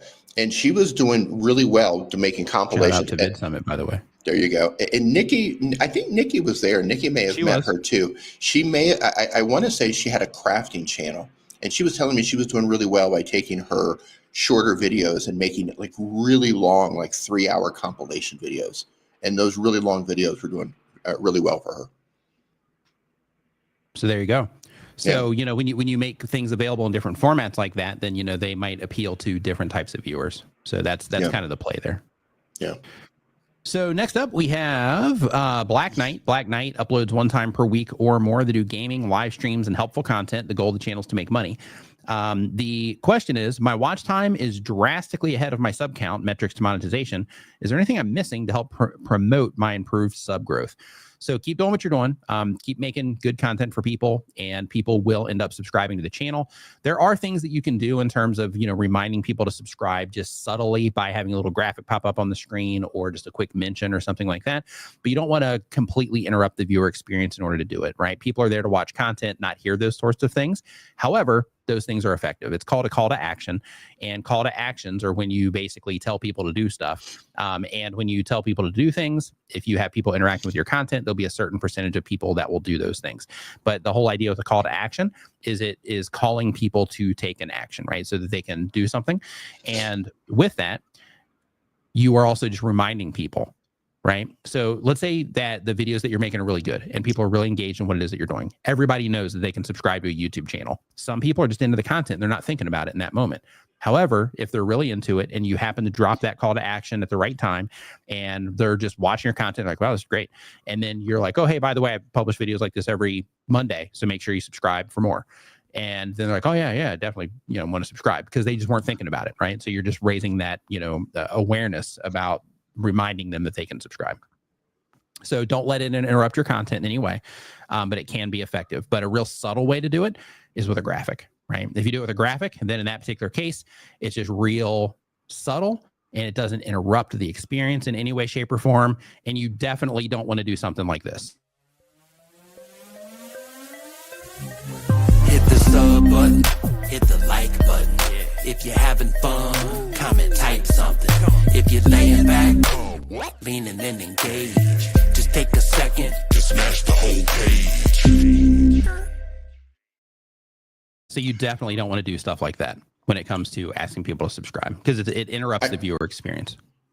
I just realized that since we're streaming together again, why am I not in the car? Why is your dog in the car and I'm nowhere to be seen in that video?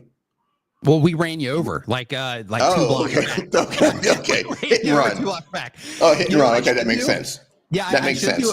I should do an edit to that, to where, you know, like that top aerial view where the car's just driving down. Is me like laying on the ground? Yeah, where it's kind of like just like a little thing of you laying on the ground. That would be hilarious. Just the outline of a body. Yeah, but I think I made that before we were streaming together again. I'm not sure, but yeah. So yeah, thanks for the guilt trip. Yeah, now I'm going to carry that with me for the rest of the week. Yeah. Nikki, no, it wasn't you that made the videos. It was another crafting channel, and I think it was a group of us hanging out. Anyway, I thought you might remember who we were talking about. It was another creator with another crafting channel. DIY Microbiology is the next channel. They upload when they have time. It's a DIY channel. The goal is to quit their job and to become a full-time creator. And the question is, I never see a major brand, the biggest brand in their field, doing sponsorships. So we're left with small brands or others. I guess it's better for a big brand just to use ads. Big brands do work with content creators as well. It just depends on, you know, what it is that you are doing. It depends on the niche that you're operating in, how big the brands are in there. And they have definitely experimented with it. they may have found that for exactly what it is that they do, that they don't, benefit from it as much. Or they could just, not be doing campaigns at this moment in time. So, there's a lot of different variables there. But like if you're doing microbiology, then in that case, I'm not sure exactly who would, be sponsoring that content. I'm sure there are people, but I'm not sure exactly who would be sponsoring that content outside of like knowledge-based stuff, right? Because if you're watching microbiology content, you're somebody that's interested in learning things. So it would be, people like that are sponsoring. So I would definitely reach out to, those types of people if that's who you are, if you're trying to do the sponsorship thing. By the way, I just want to remind everybody, if you are watching this, if this is your first time here, if you're watching this on YouTube or you're watching it on LinkedIn or you're watching it on Twitter, if you have a question about anything when it comes to YouTube, anything you're trying to do, anything like that, there is a form down in the description of this live stream on YouTube that you can put your question in. There is also, if you're on the other platforms and you don't see that description, then you can go to nickniman.com/ask. And you can put your question in the form there. And then when you put your question in the form there, if you get it in there now, then we should get it answered on the stream today because we're cruising through these pretty fast. So if you get it in there now, I can pretty much guarantee it's going to be answered because we're just blowing through these. So again, nickniman.com/ask if you have any questions about anything it is that you're doing on YouTube. Go ahead, D. I just realized this little microphone doesn't have anything to connect it. So if I wanted to hook it up to like a tripod, I can't. So if I wanted to put this in front of me to get it closer to that proximity effect, I'd have to MacGyver some sort of a clamp or a rubber band or something. I think in the bag that I gave you that has it, I think it does have a clip that you can clip onto it. Where you can clip it onto something, I believe. It doesn't have like a screw on, I don't think, but I believe it does have a clip, I think. Or if it was something magnetic like this, then because it does have the magnet on it, you can connect it just like I have this one connected. I'm looking around the room here, looking for something I can hook this on, so I can just be hands free. I mean, you just snap it to your shirt, and then yeah. Yeah, you said it didn't sound that good though. You said it didn't. Yeah, I sound mean, that good. it's not horrible, but it definitely sounds better when it's closer. Yeah, that makes me feel bad. So next up, we've got the Drew Project. What's going on, man? Hope you're doing great. He does acoustic music covers, but he's opening a new channel. The goal of the channel is to quit the job and to be a full-time content creator. The question is, hey, bud, hope you're doing great. Since I started YouTube, I rediscovered my passion for video more and more to the point that my career has changed, and now I'm a full-time camera operator / DP and working in my first feature as a DP and co-director. That's awesome. Love seeing that. I've decided to open a new YouTube channel alongside my music one. I'll be talking about gear and how to actually integrate consumer gear with professional gear to achieve professional cinematic quality. That's awesome because your stuff always looked awesome. Yeah, it always looked and sounded great. But the question is, I have a channel name and a handle I like, and it's been sitting there for over 10 years, maybe more, with no content whatsoever.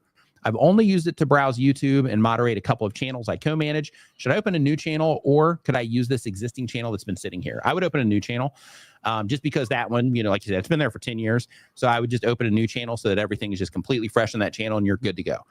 That's what I would do in that situation. I know that you have the handle already, but I would still open a channel. So one thing you can do is you can release a handle. It is a little bit kind of scary, but you can release a handle. You can release a channel name. But when you do that, you can, claim it again, but you just got to hope that nobody claims it, in the process of, you releasing it and then, and then getting it again. I can't remember exactly what the time limit is in terms of when they release it to when you, can claim it again, but you can do that sort of thing. But really, I would just come up with like a variation of it if you can. Yeah, that's risky. Like if you're hell bent on having that name and you release it, there is that possibility somebody could snatch it. Yeah. Yeah, that's a good suggestion, actually. Davidson All Natural Jim says, put the mic under your glasses on your face between your eye and your ear. Yeah, like right here. Like just clip it right over here. Go TikTok style. How does that sound? Does it sound okay? Yeah, it does sound kind of rough. Yeah. Okay. Well, there you go, David. Yeah. Back to holding it, I guess. Yeah, right. That's all right. You can stack up some books and just completely cover yourself, right? So you have books up like this high, and then it's just kind of sitting there, and just like your head's like sitting behind the books. You can do something like that. Yeah, I feel like I should finding books in an Airbnb. I feel like you're staying in the wrong Airbnbs, my friend. Yeah, we have a library. That's a prerequisite. When I search the filters for Airbnb, I'm looking for a library in there. Yeah, I could go TikTok style and just find something weird to cover it, and I just hold it up. Mhm. Yeah, like kitchen Like a utensils. spoon. Yep, that's what I was about to say. Like go get something like get like a blender and just clip it to the top of the blender. Yeah. All There right. you So next up, we got Steve Adams Stories. Has been on YouTube for less than 6 months. It's a short story channel. Goal is to quit the job and to be a full-time creator. And the question is, I'm thinking of turning my channel into a short story / booktube hybrid where I review books in the same genre as the stories that I write. It seems like a natural fit, but with all of your knowledge of YouTube, do you see any potential issues that I might be missing? No. So if you are going to do a story / booktube hybrid, then you are reaching people that are into stories and books. And if you review books in the same genre, then you are ensuring that as you start, accumulating viewers for that channel, that when you do introduce them to the things that you write, that you already have an audience built in. So in my opinion, I think that's a really good strategy. Now, when it comes to that, I'm not sure exactly what you're doing on the story side and exactly what you're doing on the booktube side, but keep in mind when it comes to both, that different audiences or different types of viewers might consume each type of content. So I would really just examine that part in terms of exactly where the story crowd crosses over into the booktube crowd and in the other direction as well, so that you can make sure that when you are, publishing, that all of your videos are bingeable by a very specific type of viewer. So for example, if it's people that are into, booktube type content, then they can go to your YouTube channel page and they can watch every video on your YouTube channel and everything is relevant to them. And the reason that this is important is because of how YouTube recommends content. So when you first publish a video, YouTube's going to be testing it against people. And as people start responding to that content, it tells YouTube the type of people that are and are not into those videos. So if you publish, let's say, a booktube video and that audience isn't in the same alignment as the story crowd, then in that particular case, what's going to happen is that, let's say you have a booktube video that starts doing well and YouTube's like, hey, these people, are loving this content. Let's show them this story content now. And then they don't click on that, then you're going to break that chain, right? So because of that, just make sure that they're close enough that you have a lot of the same viewers that are that can go and binge watch your content. But when it comes to the story or booktube, I think, either one gives you the opportunity to get your content in front of people, your book in front of people when you publish. But I think the booktube might be the win, but you might be able to do both because the specifics of what it is that you're publishing. Other little tweaks that you can do also is when it comes to like booktube channels and movie review channels and things like that, you can say, hey, I'm a movie review channel. And then you can publish videos to where you're interviewing you're making sci-fi videos. And as you're making the sci-fi videos, you are growing an audience around those sci-fi videos. And then you also start reviewing movies that are romance movies. Well, in that particular case, there's a large percentage of that, or a percentage of that sci-fi crowd that isn't going to watch that romance content. So what you start doing is you start alienating the different people based on you covering different genres of movies, right? So you really fine-tune things when you're like, hey, we are going to do movie or sci-fi movies, or we're going to do romance movies, or we're going to do sci-fi books or romance books, right? Then you start accumulating the audience that is interested in those very specific things. So because of that, I would definitely, as a part of you molding all of this into shape, I would definitely make sure that you are just considering, okay, how much crossover will I have between the story and booktube? If I am going to be doing the booktube, then in that case, what types of books I'm going to be talking about? If I'm going to be doing the story, what type of stories I'm going to be telling? And if I'm doing stories and the booktube, then in that case, are they both talking about similar subject matter to where a certain type of viewer can come in and enjoy every single video that I have on the channel? That's key. So a single viewer can enjoy every single video on the channel. Yep, that's key. Yeah, so you can do things like you can split it up a little bit, but like, at the end of the day, the more you fine tune it and you're like, okay, instead of just doing movie reviews where I talk about any type of movie and review any type of movie, I'm going to just focus in on, a type of like a genre of movies, or maybe 2 genres of movies or 3 genres of movies, but have a lot of crossover, right? Like, let's say I'm going to do, instead of doing sci-fi and romance, maybe I'm going to do sci-fi and action, right? Because then there's probably going to be a lot of crossover there. Or romance and drama, right? Something like that. So next up, we've got Eugene JB. They upload 1 time per week or more. They've been on YouTube for less than a month. Hey, welcome to YouTube, to the creator side of YouTube. Welcome. Yeah. They do fitness content. The goal of the channel is to make money. And the question is, I use CapCut templates. This one's for you, D. I use CapCut templates for short videos. Should I post parts of my long form video as a short or just post trend templates? I did this once and I got 4,000 views. D. Test them. Test both out. Like, I don't know how many times you've tried it, but if you tested one out and you got 4,000 views, keep trying it. I don't, when it comes to should I try this, should I do this? Yeah, I think absolutely yes. Test it, and keep testing it until you don't just put like 2 or 3 videos out there. Make 10 shorts, each a different style that you want to do them. Test it out, see how your audience responds. Yeah, other things that I would think about, like because you did say that you're doing it to make money. So since you are doing fitness content, doing like the trend templates is fine around fitness content, and experimenting, like D said, is definitely the way you find your path there. But I would also just take a moment and take that moment to think about, okay, I'm publishing these videos, and since I'm publishing these videos and I'm putting this time into making these videos, if it's on trends or whatever it is that I'm doing, what is it that I actually want out of this, right? Like, what is it that I'm trying to grow? How exactly am I going to monetize? Because if the goal is to monetize, it's good to have a plan on what you're going to do instead of just publishing videos and hoping that, that things are going to work out. But having a plan on like, okay, I'm going to create this type of content for these types of viewers. I'm going to try to monetize in these very specific ways, but having a plan like that can help you just make sure that you're steering the ship in the right direction. And excuse me. And when you have those plans, it also helps you make sure that the content that you're making is going to lead you in the direction of where it is that you're actually wanting to go, instead of you just ending up somewhere because you're more reactionary to the content that you're publishing, or you're just kind of stumbling through it instead of trying to intentionally move through the process. Yeah, I mean, since you have a fitness channel, I'd also look at alternative ways to monetize the channel instead of just relying on YouTube ad revenue. You might be doing that already. Yeah. But if you're, and again, I'm not looking at your channel, so I don't know what your content library looks like. But if you're running into shorts, shorts are great to bring attention to your channel, but it can be difficult sometimes to get those short form viewers interested in the long form content. You can do it, and it is a strategy. Some people are really successful with it, but a lot of times shorts viewers are just interested in shorts. So it's going to be something you're going to have to test out in terms of how you're actually making your shorts. If your strategy is to try to get them to come over and watch your long form content, because some people are just interested in shorts. And if that's the case, you have to get a lot of views to make money with YouTube Shorts.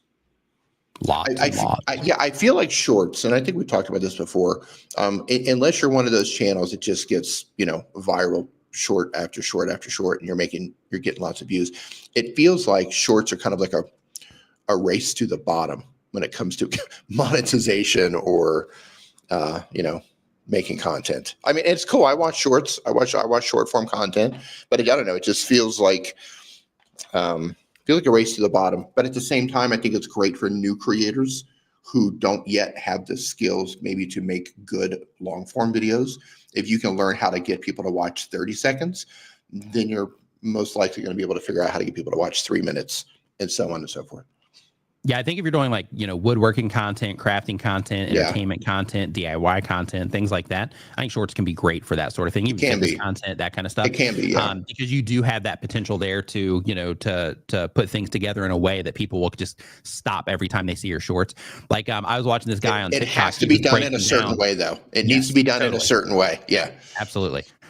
Yeah, I was watching this guy on TikTok the other day that was breaking down. What's this guy's name? His name is Mark Tilbury. He's got 4.79 million subscribers on his YouTube channel. He crushes on Instagram. Everywhere he publishes videos, he does great. But basically, this guy was getting into all this technical stuff, right? And he's like, yeah, when he starts his videos, he's usually in motion and these types of things, which, I'm sure, can add to it and all of that. But one thing that he left out of that particular video is that you can trust this guy. Like every time one of his videos pop up, I will stop, right? Because I'm like, hey, this guy always delivers good content. So therefore, when his videos pop up, I'm going to stop and I'm going to watch it and see what he has to say. And, when it comes to YouTube Shorts or any vertical platform or content just pops up, I think when you're playing the long game on that type of content, that you just have to stay focused on that, right? Like, how can I make it to where when people are interacting with this, that if my face shows up, that they're going to be like, oh yeah, okay, I'm just going to stop and at least see what this particular one is about. And then you start growing that, that audience over time, that anytime it pops up, like Streaky. If you're watching any vertical platform and Streaky pops up, do you stop? Do you stop scrolling? If I'm in the mood to listen to a short little music production tutorial, I'll stop. Yeah, I would say 80% of the time I'll stop scrolling when I see his face. Yep. I don't even know what the topic is. I don't know what he's gonna software. I just scroll. I see his face. 80% of the time I stop. If I have the time. And why do you stop? Because his content is good. The information is solid. He hasn't let me down yet. Every single video that I've watched of his has been, it's helped me in one way or another. Yeah. I just want to add to that. So for those of you who don't know, Streaky is a music producer, and he gives tutorials on how to become a better music producer. One of the reasons why I stopped is because his information is great, and he's excellent at communicating what it is he's trying to teach, but also because he's focused on music production. If one of his videos or 2 or 3 of his videos is like, yeah, I'm going to show you how to rebuild my carburetor today, come on out to the garage, then that's going to dilute the trust that I'm going to have in him in regards to always going to this guy for music production. So I know what I'm going to get. I see his face. I know what I'm going to get, and it's quality, and it's going to be good content. Yeah, like that's the thing, right? Like when it comes to vertical content, I mean, any content is that way. That's why, people put their thumbnails on, or their faces on thumbnails and things like that. So any content is that way. But, when people start to expect that in terms of like, hey, every single thing I watch from this person is good stuff, then in that case, over time, you'll grow an audience. Home Rapid Repair. Super chat. What's going on, man? Thank you for the super chat. Says, close to publishing a video replacing a damaged kitchen cabinet, self-closing hinge, and I want to play up how the Amazon app, so easy to find products with the camera feature. But if I use the word Amazon in the title, you think that it will attract the wrong audience. Since you are, let's see here. So you're wanting to play it up on how easy it is to find a product. Yeah, so you could do Amazon in the title, but the thing is I would definitely make sure that you are clear about it being something related to DIY, maybe DIY home related, things in the title somewhere. So instead of it being, the Amazon app can help you find products easily, make it very specific, right? Like the DIY app can help you find, or the Amazon app can help you find DIY that's too long. But you get the idea. But basically trying to get like home repair in there in some way or something along those lines so that you're making that clear distinction from the outside that your content is about, you're using the Amazon tool to find these very specific types of items. I would take that approach. I call that an audience identifier. So basically what it is you just use something very specific in your title to essentially call out a specific type of viewer so that when that content recommended to people on YouTube, you only have the right type of people clicking on it. That is, that's the move to make in that particular situation so that you can still put Amazon in there if you want to. But as a part of that, you are also excluding all of the people that, that might use it for car parts, right? To where, in your case, you're very specifically targeting around home repairs. I mean, you don't have to put Amazon in there. I mean, you could just say this app. Yeah. This app, this service, this website, instead of naming it by Amazon itself.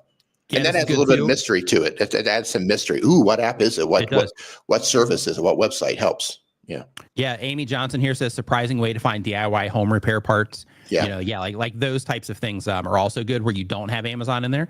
But if you are putting Amazon in there, this new Amazon feature makes DIY projects a breeze. Yeah. DIY home projects a breeze, something like that. Yeah. Those are definitely, things to consider. So, going around mystery, if you're not using Amazon, but if you are using Amazon, making sure that you put that audience identifier in there so that you make sure that you get the right people clicking. And he says, thanks, everybody, for your contribution to that. Love it. Yeah. Good luck with the video. Next up, we've got Playing the Mom Game. She uploads when she has time. She does clothing reviews and whatnot. The question is, at some point, I may be interested in hiring an editor, but I have no idea how that works. Can you go over what the process may be as far as where to find an editor, how to make sure they align with your with how your videos are already edited, and how much footage that you send them, and how the pricing may be figured out, or any other advice? So yeah, so when it comes to hiring video editors, it can be really challenging. So the difficult part about hiring a video editor is finding a person that can get your vibe when it comes to your content, that can get your style when it comes to putting your content together, and that understands what you're trying to do so that they can design everything around that. So the very first place that I recommend that you start is your own viewers. So make a post in your community post and just let people know, hey, I'm hiring a video editor. If you have video editing experience and you're a good video editor, get in touch with me at, whatever email that you set up for it, or set up a Google form or something like that with a bunch of questions that they can go fill out with, links to YouTube videos they might have edited, things like that. But basically just put it in your community feed and ask them. And the win with that one is that when you do put it in your community feed, then you get people that not only will they know how to edit for some people, because hopefully you'll have people that, also edit that will be watching your videos. But in addition to that, they'll be excited to work with you and excited to be a part of what it is that you're doing because they're already watching your content. So it just kind of makes the whole thing a little bit more meaningful all the way around, right? And then for you, it's like, hey, I've got this, viewer that's doing it. And, since they're, doing this, then, we get to get closer, through this and all that. So it can be really cool that way. Outside of that, if you don't want to take that route, you have services like onlinejobs.ph. And, you can let me know. You can ask this question again. I know where that is. Yep. You can ask this question in the Discord and I can get you, links to these things. But basically onlinejobs.ph is a service in the Philippines where you can get workers there. You can get people on upwork.com. That's also a good place. You also have, what's Patty Galloway's service? YT Jobs. YT Jobs. Yeah, YTjobs.com is another one where it's experienced YouTube editors there. You're going to pay more there than you will getting them from like Upwork or something like that because they have experience, but there's an advantage to that. The ones that have experience, they already know how to edit videos, things like that. So because of that, you might be getting a better editor there than you might be in some of the other places, but depending on how much you want to train them up and that sort of thing, that may be an advantage or a disadvantage. But yeah, any of those services can do it. So when it comes to the editor, what you definitely want to do is when you are putting your videos together now, you want to put together a standard operating procedure, which is basically, how it is that you edit your videos. Like, okay, I start here, I do this, then I do this, then I do this, then I do this. You put all that together. And this is going to help you be able to identify things like if you process your audio, how exactly do you process your audio so that you can pass that information off to the potential editor. If you color grade your videos in any way, then you can, then you can show them exactly how you do that.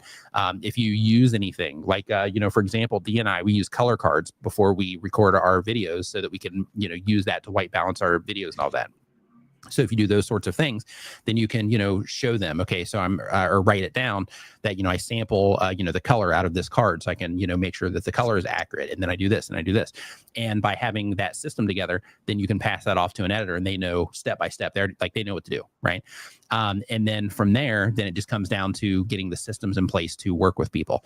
So when it comes to first, let me back up. So as a part of that, make sure that if you use any consistent graphics in your videos, transitions, things like that you have all those ready that you can pass on to them. If you do have a studio that you work in, then in that case, having any type of, color treatments, like if you do have LUTs that you use in your videos, you can download those and you can pass them off to your editor. If you do have any automation stuff like in Adobe Audition or anything like that, you can pass those off to your editor if you want. In addition to that, there are services like Frame.io. Frame.io is a service that lets you upload your videos and your editor can edit the videos. And then as somebody's once they deliver them to you, then you can go and you can watch your video and then you can pause it and you can say, okay, in this part right here, and you can draw on the screen, you can circle something, you can say, yeah, remove that, or, it's a little off center here. So because of that, fix this particular part, you can write a comment there and you can hit play again, and it continues on and it saves all the timestamps. And then what happens is when your editor goes in to work on that, they can just go in and into their Frame.io account and they can see all this. And then they can just work on those very specific things instead of having to go find them in the video and all of that. So it just makes the whole entire process easier. But I can answer that again for you in Discord. If you didn't write any of that down or anything like that, just ask me that again in Discord and I can get you covered there. Can I add a little bit to that? No, absolutely not. Yeah, of course. Okay. Okay, when it comes to video editors and it comes to graphic designers that you might be hiring to make your thumbnails, you want to look at their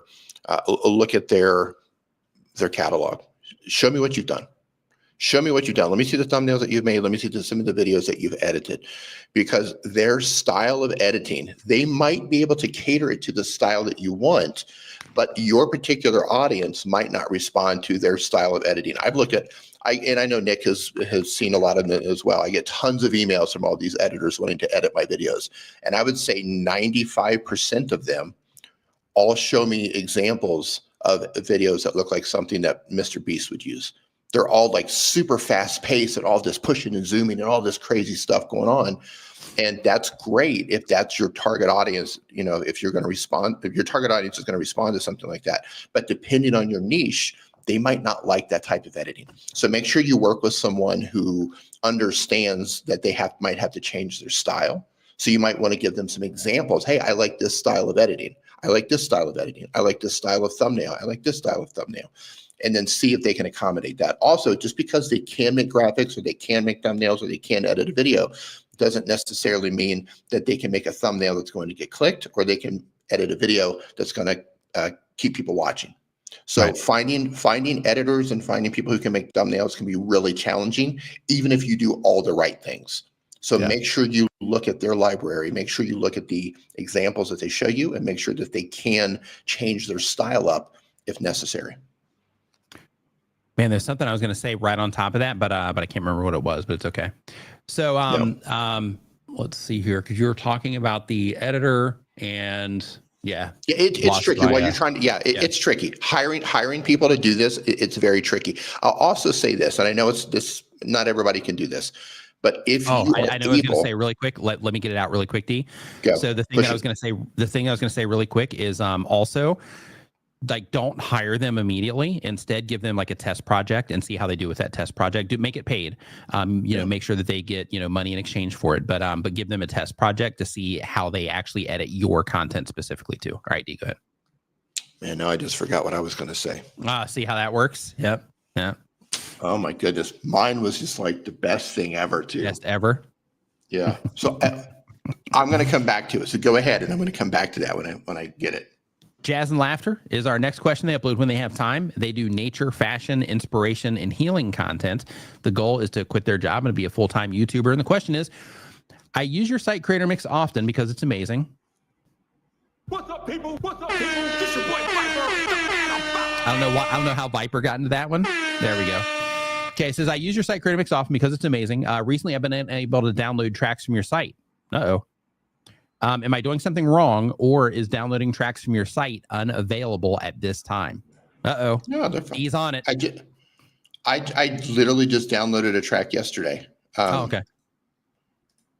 Maybe refresh your browser. Maybe let me go in, and I'm going to try to download one right now just to make sure we're not having some sort of a weird.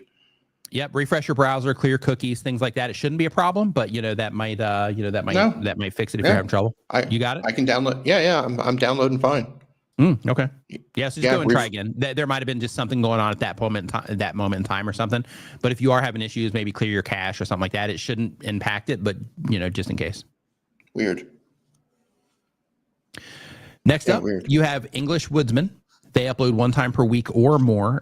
They do. Let's see. It says, "Hey Nick, I passed the massive 100,000 subscribers because now I'm finding it hard to continue with my channel, and I think my subscribers can see this because view numbers are down. What can I do?" So the first thing is to not worry about what your subscribers think about your view numbers. You're focused on the wrong things. Instead of focusing on what your subscribers might think about your view numbers, think about how you can give content to them that's going to add value to them in some way, right? Focus on that. Don't worry about what your viewers think about, your channel performance, anything like that. Instead, think about, okay, what's the next video that I can make that I think that they're really going to like, and just keep doing that, right? So don't worry about those types of things, right? And especially when you're finding it hard to continue because of this, you're letting this trivial thing, and I know it's not trivial to you right now, but I assure you that what you're concerned about right now is trivial. Yes, the opinions of others, there is a place for that, but at the end of the day, when it comes to you publishing content, you shouldn't let the opinions of others, especially on something like channel performance, you shouldn't let that stand in the way of you making good content, you going after your goals, you living your life the way that you want to live it, right? So I wouldn't worry about that too much, and I would just get back to, as Renee Ritchie would say, get back to contenting, right? So Man, I had a really good one about the video editors, and for the life it's of me, like still in there, still bouncing around. It's rattling around up in this head, and it was good. It was good. Hey, buddy. Hey, D. Oh, do we have a wild quick. pop? We have a wild popcorn in here. Okay. Scale Train Station says we need more stomp rock. Yep, it is on. It is definitely on the list. And to the person who was having problems, Jazz and Laughter, I think that was you. Correct me if I'm wrong. If you are still having issues downloading after, I would do this. I would make sure I restart your browser, maybe restart your computer if necessary. But if you're still having issues with that, after that, send me an email, and I'll have a look into it. Let's see. This thing is going weird on me. Yeah, I had some advice. I had additional advice on hiring video editors, and I'll say this. Okay, I'm not throwing anyone under the bus here. I can hear you. We can hear you. We have popcorn. We have popcorn coming in.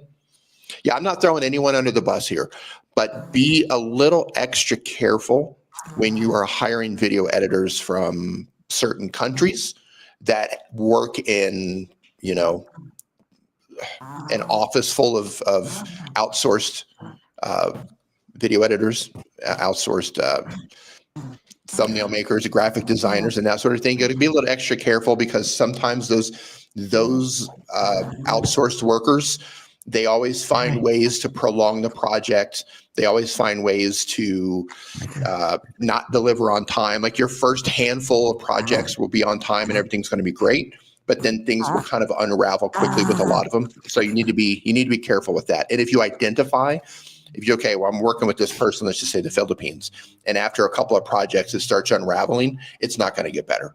You need to just sever that and find somebody else. Once it starts falling apart, it's not going to get better. Yeah, absolutely. Yeah. So just dropping popcorn in here real quick, just saying, hey, you want to say hi? Mm-hmm. Popcorn was in the car.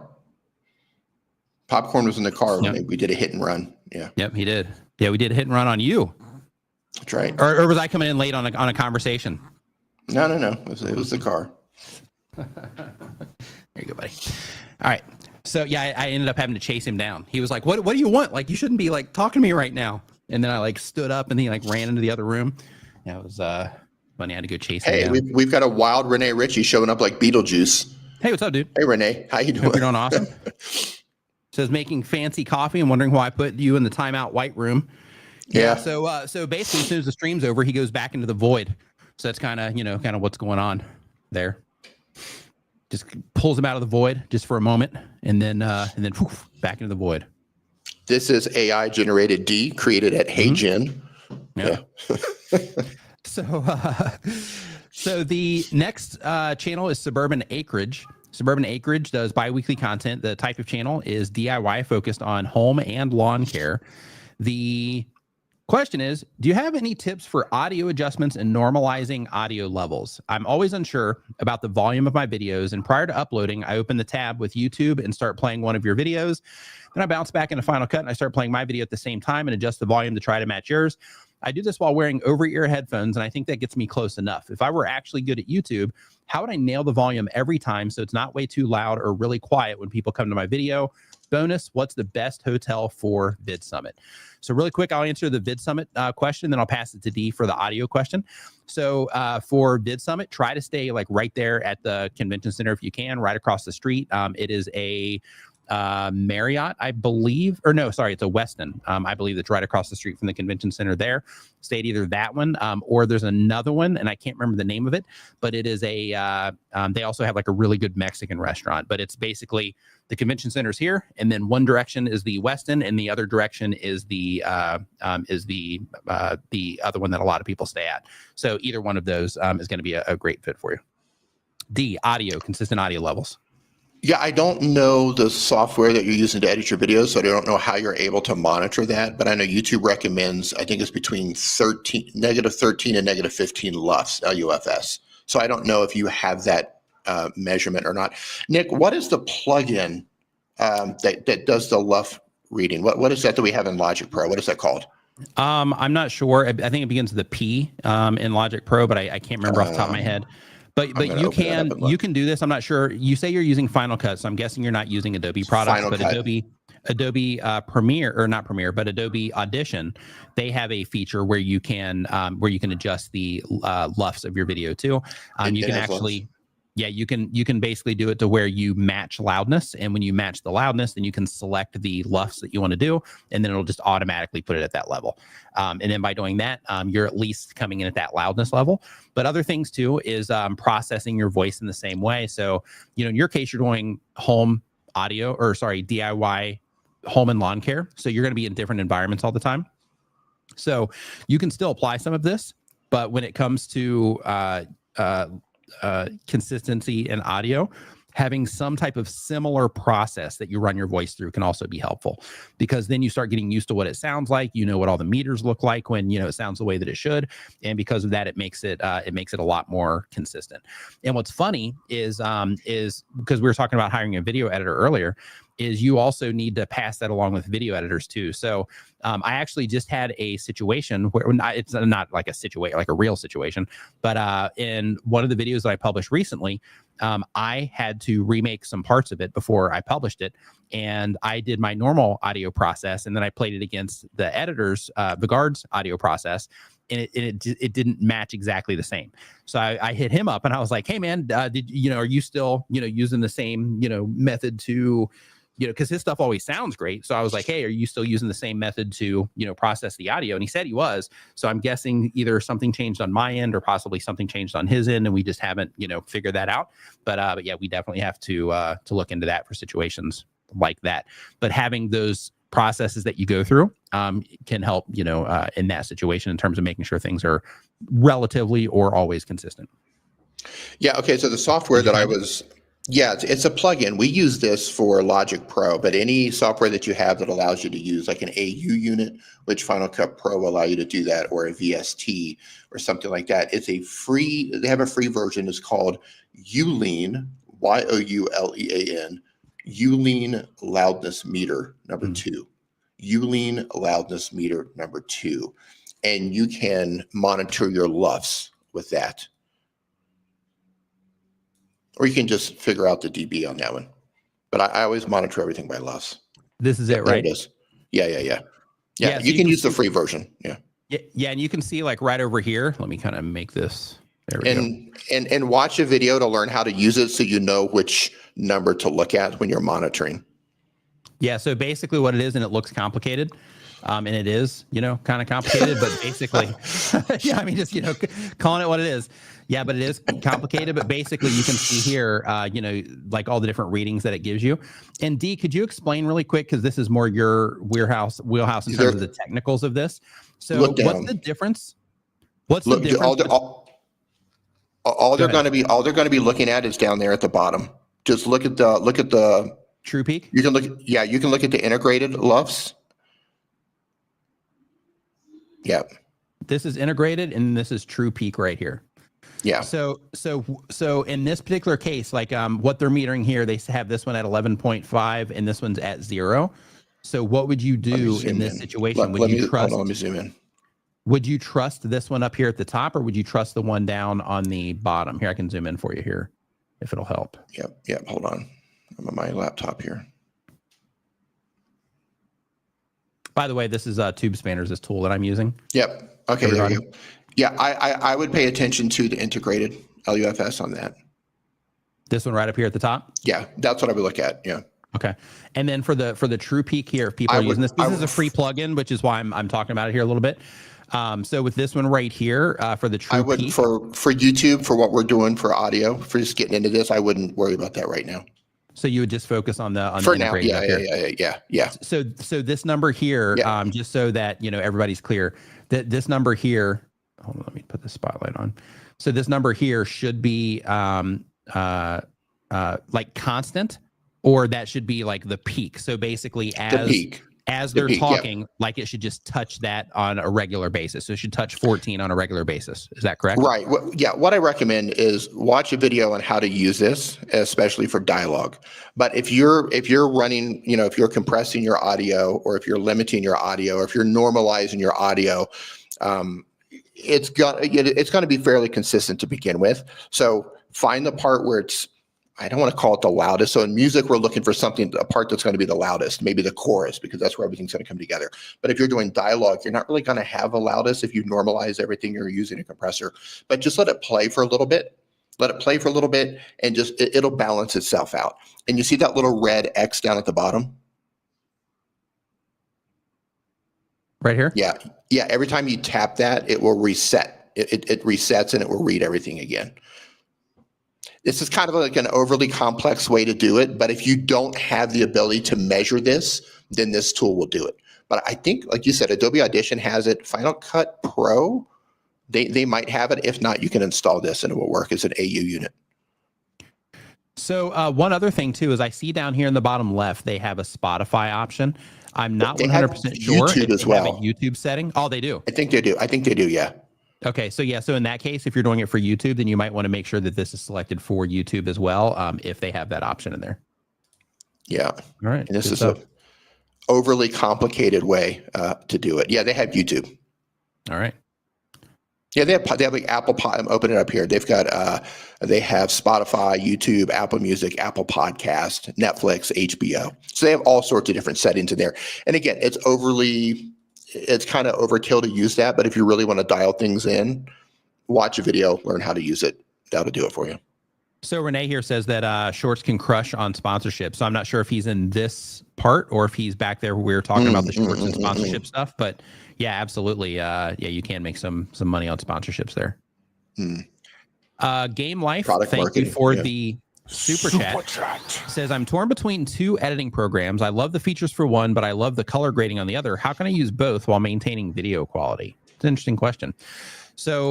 So I would, like you could technically export it out of one and then do the final color grading in the other, but I'm not sure exactly what it is that you're doing. So for example, if you're doing, like talking head stuff, then grading, around that and then, exporting that and then bringing it into the final, you could do that, but you might get possibly get a little bit of color change, on the final export, or you could export out, basically do all of your main editing in one and then export out tracks individually. So like, let's say you have like a graphics track and then like, maybe some transitions and, things like that. But basically whatever important layers that you have, you export those out thinking about, okay, what do I need to actually color grade out of all of this content?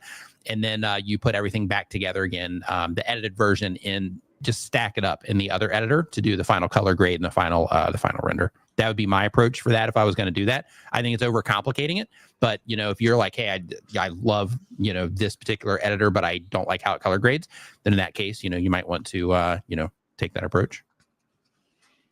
Yeah, really quick before we move on, I want to mention about the audio. YouTube will turn your audio down or lift it up if it needs to as well. So if you're uploading audio and it's too loud, I mean, obviously you don't want it distorting or clipping or anything like that. But if it's too loud, YouTube will it'll normalize it either way. And really quick, Savage Scientist, thanks for the super chat, says, yo, D and Nick and all, I finally switched to DaVinci Resolve Fusion and it makes things a lot easier. Yeah, I know a lot of people are switching to DaVinci, especially after the after the CapCut fiasco with them, having their issues. I know a lot of people are switching to that. Plus, you got our boy Daniel Batal out there representing, bringing tons of attention to DaVinci Resolve too. So that's good. My brain just doesn't work with DaVinci Resolve. The little nodes and everything that you like. I haven't tried it in a really long time. Yeah. I haven't tried it in a really long time, but I'm sure you could probably sit and binge, Daniel's videos for a little bit of time, his shorts. Oh yeah, and, and have it all, sorted probably in an afternoon. He's got a ton of shorts on that. Yeah, he does. Chatty Cathy, upload. Oh, it doesn't upload. Getting ready to really start quick. The channel. It says really quick. And if I'm not mistaken, Daniel actually got a sponsorship with them because of his shorts.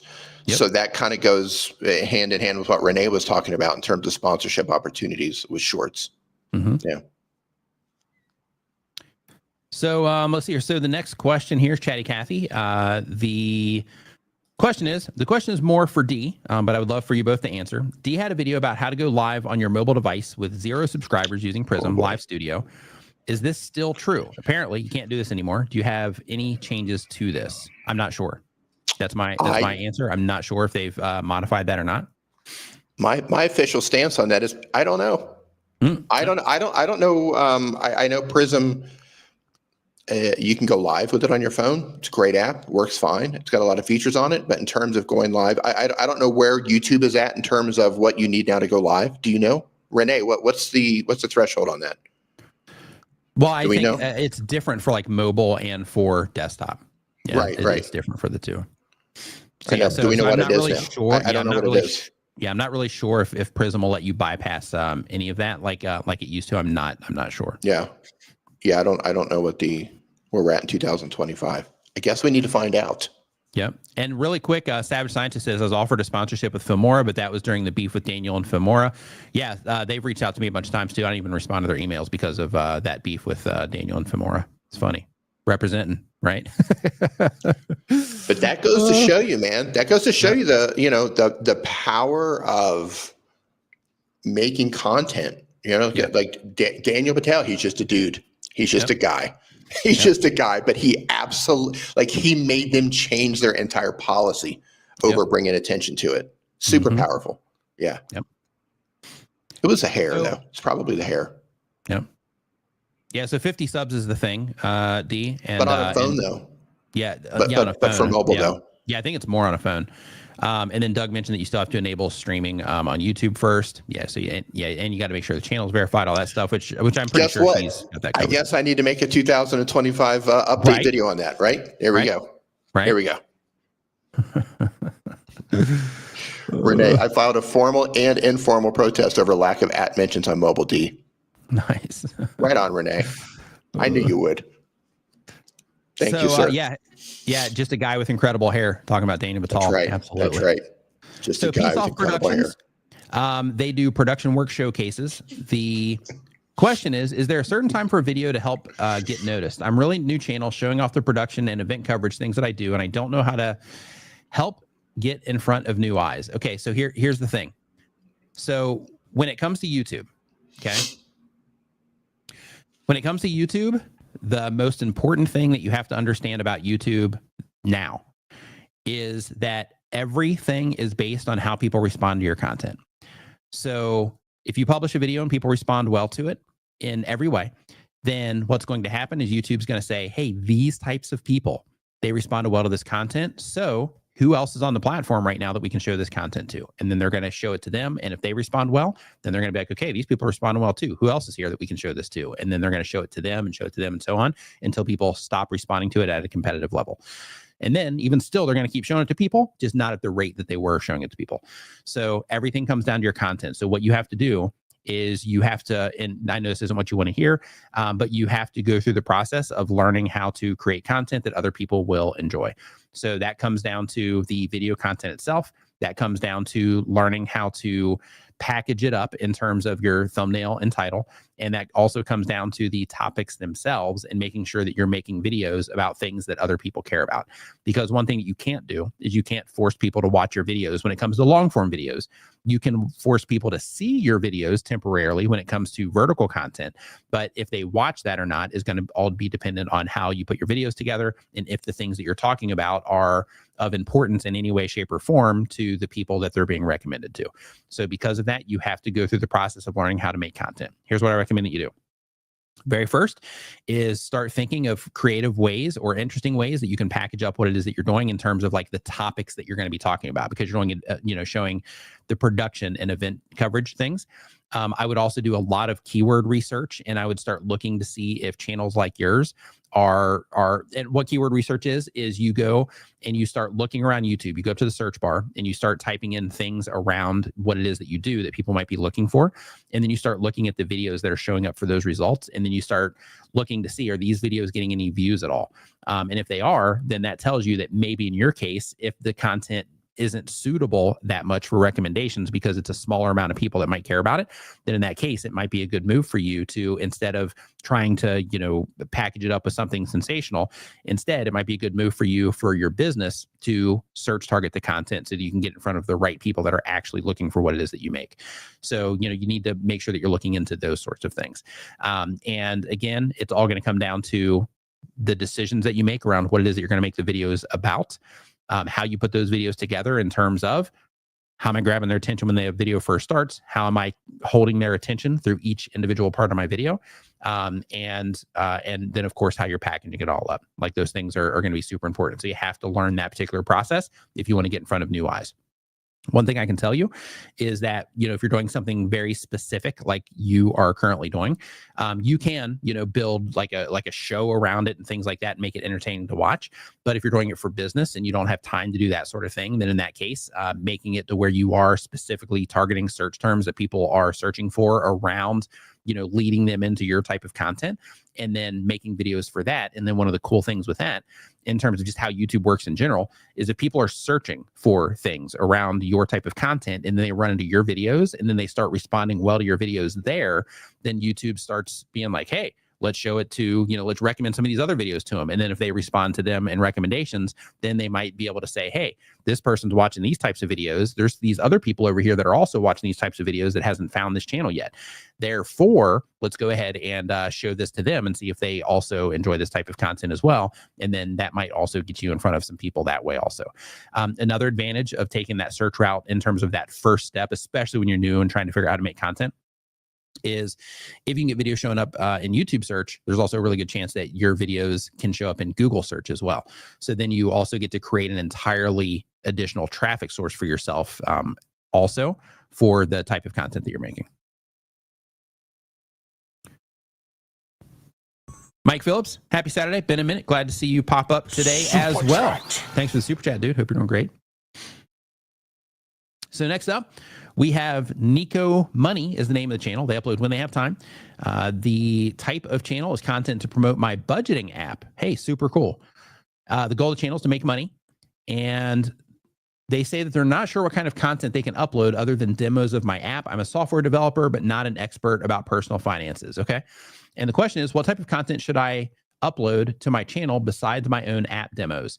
So a couple things that you can do is you could start building in public. I know a lot of people do that, and a lot of people have success doing it. You're still going to have to learn how to make videos and all those things, but you can do that. In addition to that, you can upload videos where you start making, and I'm just kind of brainstorming here, right? I'm kind of in a similar boat because I also make apps, and I have one out right now, and then I have two that are like getting ready to come out.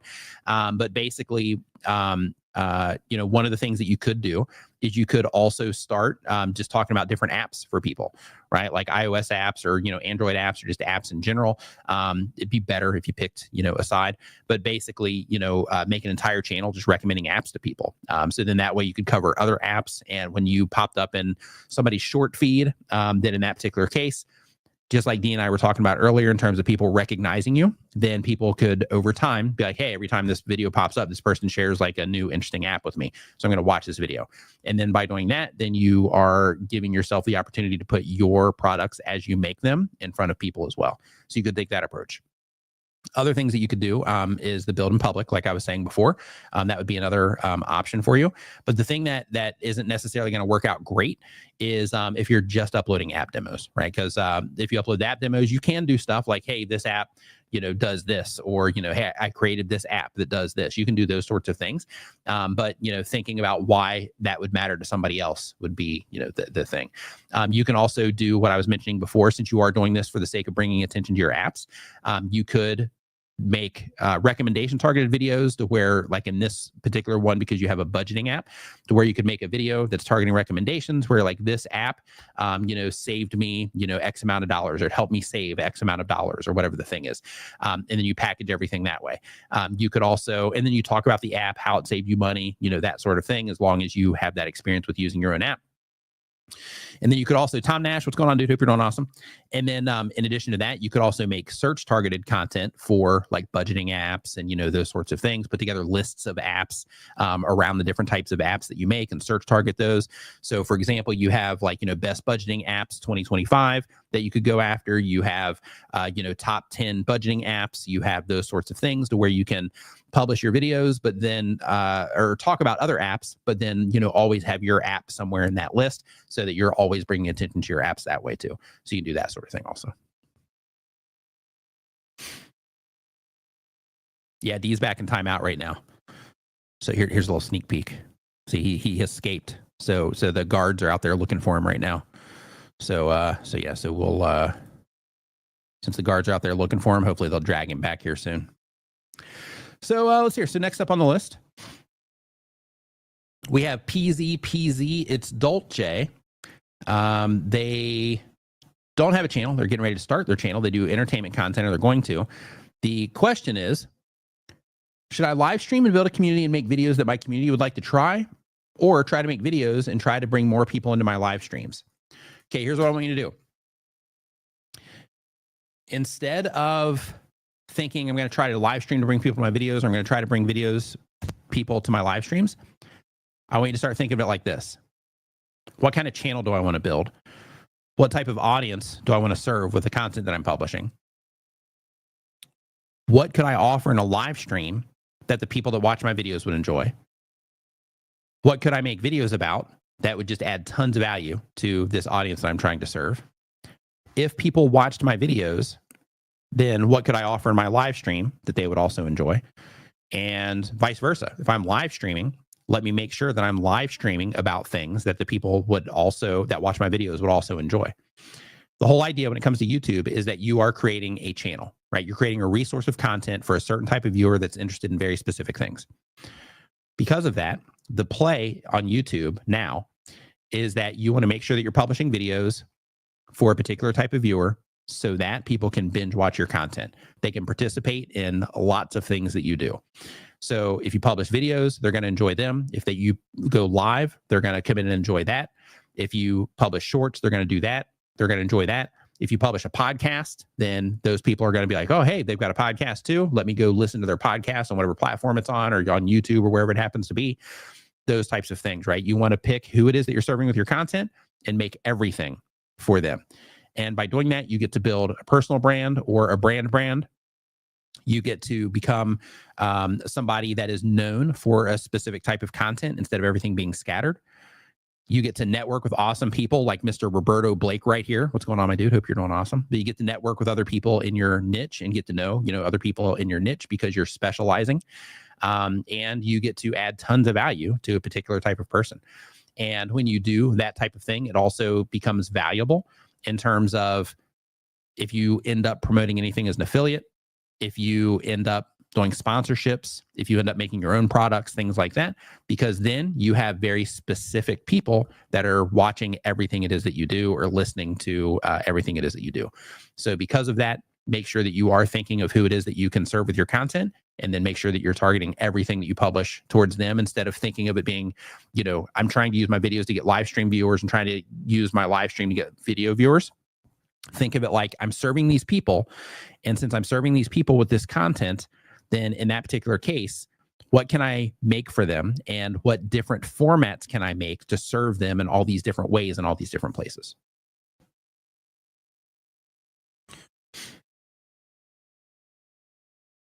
Roberto Blake says that YouTube meta is to niche down to a single audience. Yep, absolutely. Hope you're doing awesome, my dude. He says if you do variety content, do Twitch and build a personal brand on Instagram.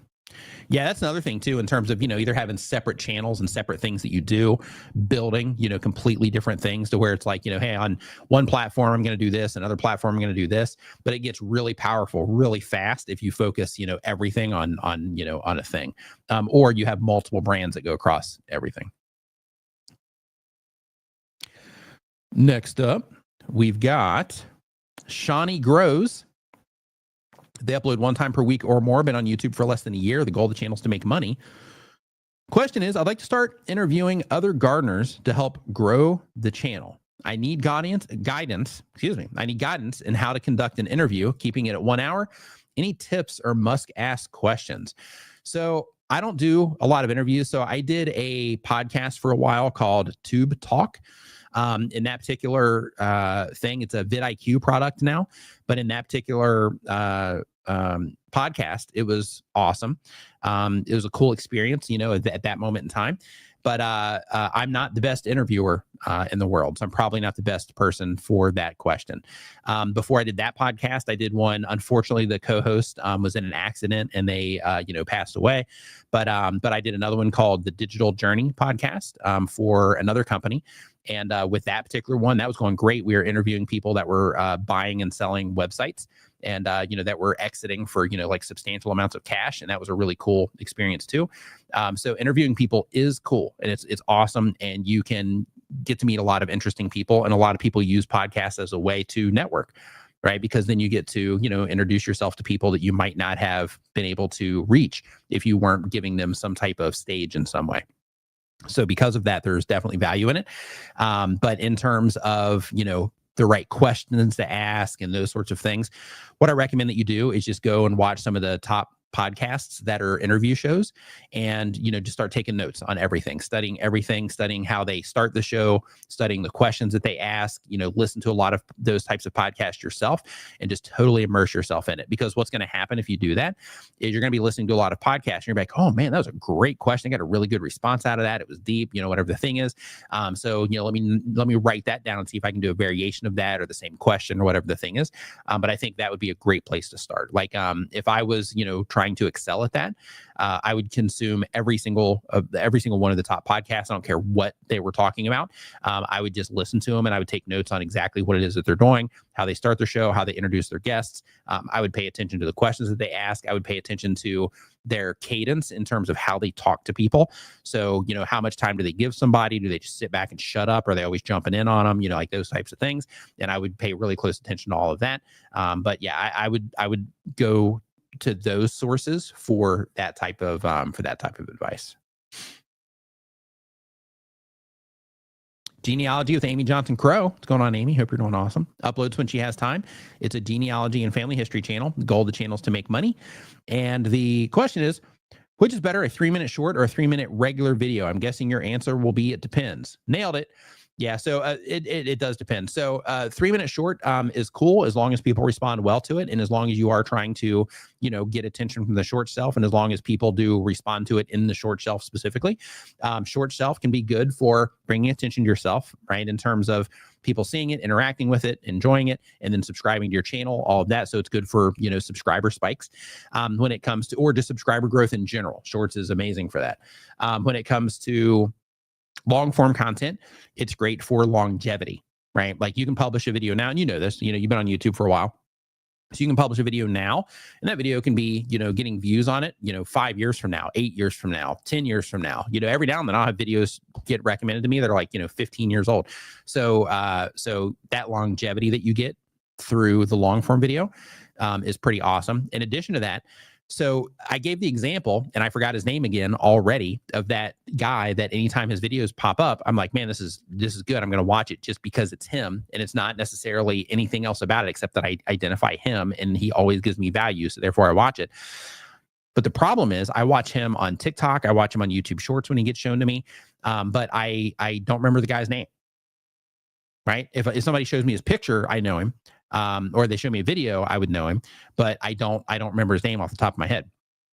When it comes to long form videos, I know if I watch somebody on a regular basis for long form, I usually get their name and it sticks with me for some reason. Like I feel a deeper connection with people when I watch their long form videos compared to the short form content, even though it's the same length. Right. So because of that, both of them have their place. Right. So it really depends on what you're trying to do. But that longevity that comes from long form content is pretty amazing. Tube Spanner in the house with the dad joke. Super chat. Thanks for the super chat. Says, please ask why we do so many dad jokes, but we're not a dad. You could say we're a faux pas. That's a good one. That is a good one. I like that one. Do we have a clap or something? Yeah, that one's okay. I think that one made it through. That's a good one. Woo! Yeah! Woo! Yeah! All right. So next up, we've got every day of every week murdered by Nick. Oh, that's great. Okay, so next up, we've got FM Fan YT, does daily content, does gaming content. The goal of the channel is to have fun. And the question is, hey, Nick and D, my question is, if someone batch records on a specific day due to their work schedule, if they upload, say, a week's worth of videos pre-recorded and schedule them for each day of the week, does that do any damage to what the YouTube stats does to the video? Or is it best to wait until that day to upload the video? I've heard different things, that if you pre-schedule videos outside of that day, that it hurts the video when it goes out. And sometimes I've heard that that's a myth. Can you please help? Yeah. So the only thing that matters is when that video goes live and how people respond to that video. So you can schedule videos. It's perfectly fine. The thing to remember is that nothing matters until that video goes public. Once the video goes public, then in that particular case, that's when everything matters. So and it matters because that is when YouTube starts getting feedback on how people are responding to the video. So not only can you schedule the videos and it not make a negative impact, but you can schedule videos and then publish them in different orders based on where you schedule them. So for example, let's say you uploaded 10 videos, you can publish or let's say you did 7 videos, 1 through 7. You can publish video number 3 on Friday if you want. It's not going to matter. You can publish video number 1 on Saturday if you want. It's not going to matter. Or you can publish video 10 on Monday, and it's not going to matter, right? So because of that, yeah, don't worry about that too much. Just think about making great content so that when they do publish it, that people will enjoy the content. Next up, we've got DeLorean Vox, I think is how you say that. They upload 1 time per week or more. They have a channel that is primarily music. The goal of the channel is to make money. The question is, my sister and I have been doing 1 live video per week, and I'm not sure of my niche, but I'm being led towards music, being a 63-year-old retired recording artist and a new YouTube creator.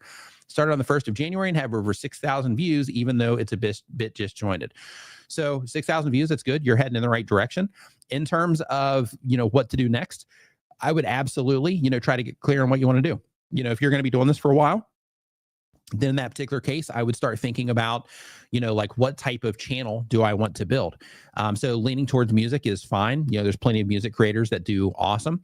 If you do music, I would definitely recommend that you, if you're making long form content, I would also make sure that you are making some vertical content as well, because that's just a great place to just show up and be playing something beautiful. If you're actually playing music, if you are teaching people music, then that's a great place to just introduce yourself to people. Dee and I were talking earlier about a guy named Streaky that when he pops up, we usually listen to his content or watch it when it's vertical, just because it just shows up in our feed and we just know he delivers value. So if you have that recording artist skill set and you can deliver lots of value around that, then people will start to, get used to you delivering that value. And as they're watching your short form content, they'll also start going over to your long form content as well, because they're going to appreciate the value that you offer them. So if you are leaning towards music and like music production and those types of things, then teaching people what it is that can not only, help you grow the account, but it can also, help you be able to monetize that account if you are looking for some extra income from it too. So the thing with that, yeah, and you said that the goal of the channel is to make money. So with that, when it comes to the income side, since you do have a music production background, then you can, make courses and you can offer, presets and, those sorts of things in all of the ways that music content creators make money. So that opportunity is definitely there for you. You just have to make sure that, the content that you're making is up to par. Make sure that the information that you're giving is valid. Make sure that, you're getting to the point when it comes to the content, so that if it's long form, people come in, they know they're getting value out of that. If it's short form or just vertical content, then, every single time you show up, people are like, yeah, this person gives great advice. So then when you do have something to offer, then in that case, you have people that are already into what it is that you're doing, and that's going to increase your likelihood of being able to, sell stuff, essentially, which is where, that money is going to come from. You can make money from YouTube advertising, from AdSense. I'm not sure how much more you're looking for, but you can make money from YouTube AdSense. But with that type of content, if you are sharing your recording artist experience, in that particular case, I would definitely consider some of the other things as well. And Boomer Grown, I'm not sure who Bad Brad is, but Boomer Grown says, dude should check out Bad Brad regarding music. So yeah, so he might be somebody to watch also. Hey D, are you? Because I see you sitting there. I'm not sure if you good. Are you still getting ready? You're on. You're live. Yeah. Can you hear me? Yep. I'm in that. YouTube has got me in that verification loop again that I had about a week ago. Oh, you're getting that right now. Yeah. I've been trying to. Yeah. Has anybody else had this problem? And Renee is in here. Maybe Renee can add some clarity to this. So I have this problem when I go inside of YouTube Studio that it keeps asking me to verify to make sure it's really you. And then I go through the process of verification. Sometimes it will want to send, something to my phone, to an email, something like that. And then after it verifies it, it sends me right back into the loop and wants me to verify again. This will go on for sometimes hours or sometimes days. An eternity. So, eternity. Yeah. And it's really frustrating. That's your hell, D. That's my hell. This is it. Purgatory. Yep. That's your purgatory. Yeah. So basically, you are just going to be in that constant loop forever. So enjoy. There it is. Yeah. Enjoy. This is it. This is it. You earned it. Enjoy it. Yeah. Well earned. Right? Yeah. Thank you. Yep. Thank you, YouTube. Yep. So next up, we have AQ Alchemy. They upload when they have time. The type of channel is intuitive massage messages manifestation tools. And the question is, looking for a larger catalog of music I can use for shorts and random parts of my longer form content that I won't have to remove later to be flagged. Any app suggestions? Apps, no, but this is another great place to mention Creator Mix, and these are not planted, by the way. But Creator Mix is a music resource that we have for content creators. You can find it at creatormix.com. We don't have a huge library. There's like I think 180 something hours worth of music over there. But D is making, or 180 something songs. I can't remember what it is. 8 hours of music, something like that. There's a big difference between 8 and 100 hours of music. But we have music that you can use. Is what I'm getting at. And I know D is working on some music to get to make some updates over there too. Yeah. I mean, there's us. There's Creator Mix. There's also really good stuff out there. Stream Beats is great. Yeah. There's also backing tracks. They make some really good stuff if you're into like metal and rock, that sort of thing. Mm-hmm. Yeah, there's just a lot of good free sources out there where you can safely use. Yeah, Roberto Blake's in here. Roberto has. I don't think Roberto is I don't think people can use his though. His is something you can listen to, but I'm not sure if his is stuff that people can use. Can people use Zenbuster, Roberto, or is that more like public facing in terms of people to listen to it? Yeah, there's a lot of good resources out there for that. Yeah. 12. Hope that you are doing great. Renee, what did YouTube do now? What didn't they do, Renee? No, I'm in this weird verification loop. It happened to me about a week and a half ago. I was in it for days. And I'm in it so again. Roberto says that you can use his Zenbuster music too. So you can go to, I'm guessing, zenbustermusic.com, or you can look for it on YouTube. That's another resource for you too. Mm-hmm. So next up, we've got Fitness with Barbara. He said DM him, D, about your looping problem. Fitness with Barbara, I think he was talking to you. I'm not sure. Fitness with Barbara uploads 1 time per week or more, been on YouTube for a year or more. She does fitness over 40 content. The question is, I started live streaming. Do you recommend adding live streams to a playlist afterwards or just keeping them in the live section? Totally your call. If you are wanting to make it easy for people to go and, listen to them, then in that case, adding them to a playlist can just make them easy, but YouTube already has that as well. But if you did want to organize them by topic or something like that, you can do that. One thing to keep in mind, though, is I'm not sure exactly what it is that you are doing in your live stream, but if you are doing it in a way that's kind of podcasty, then in that case, you can set up a very specific playlist on your YouTube channel that is a podcast. And with that particular playlist, since it's a podcast, then you can add like custom artwork to it. And then if people are looking around for that type of content on YouTube Music, then it can show up over there too, where if you don't use that, then your content's not going to show up over there. So then it gives you that one more way for people to discover you. But with your live stream, so I'm not sure if what it is that you're doing is appropriate for that or not. But if so, then, that's something else that you should definitely know about. Next up, we've got Rip Zone football cards. Really quick, D.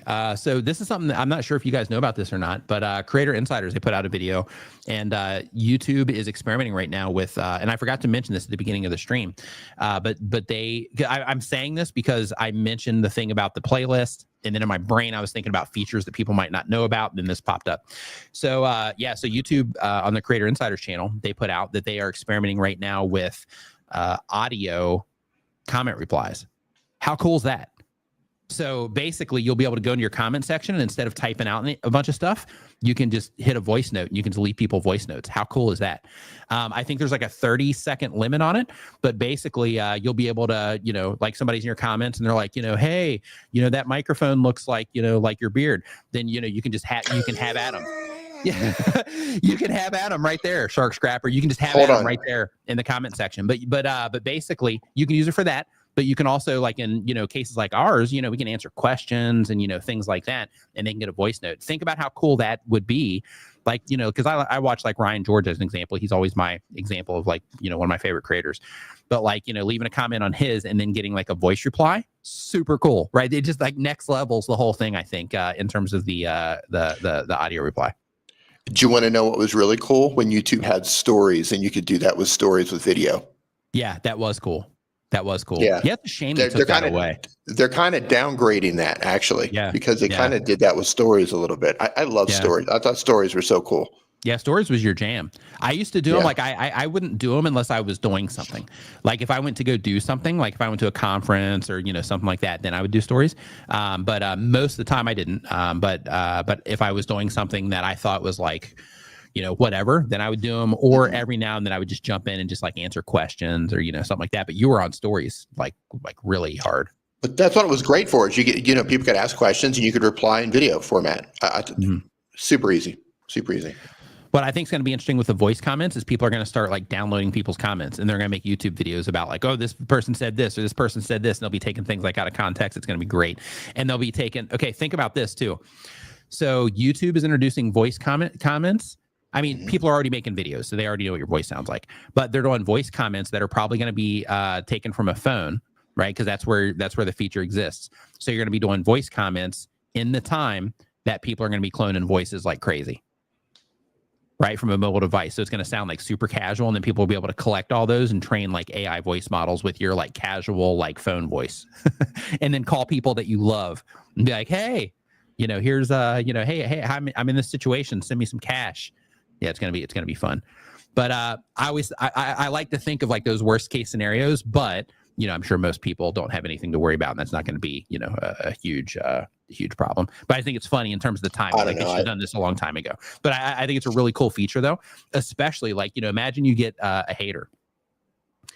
Man, imagine you get a hater. I have plenty of haters. I have plenty of them. Yeah.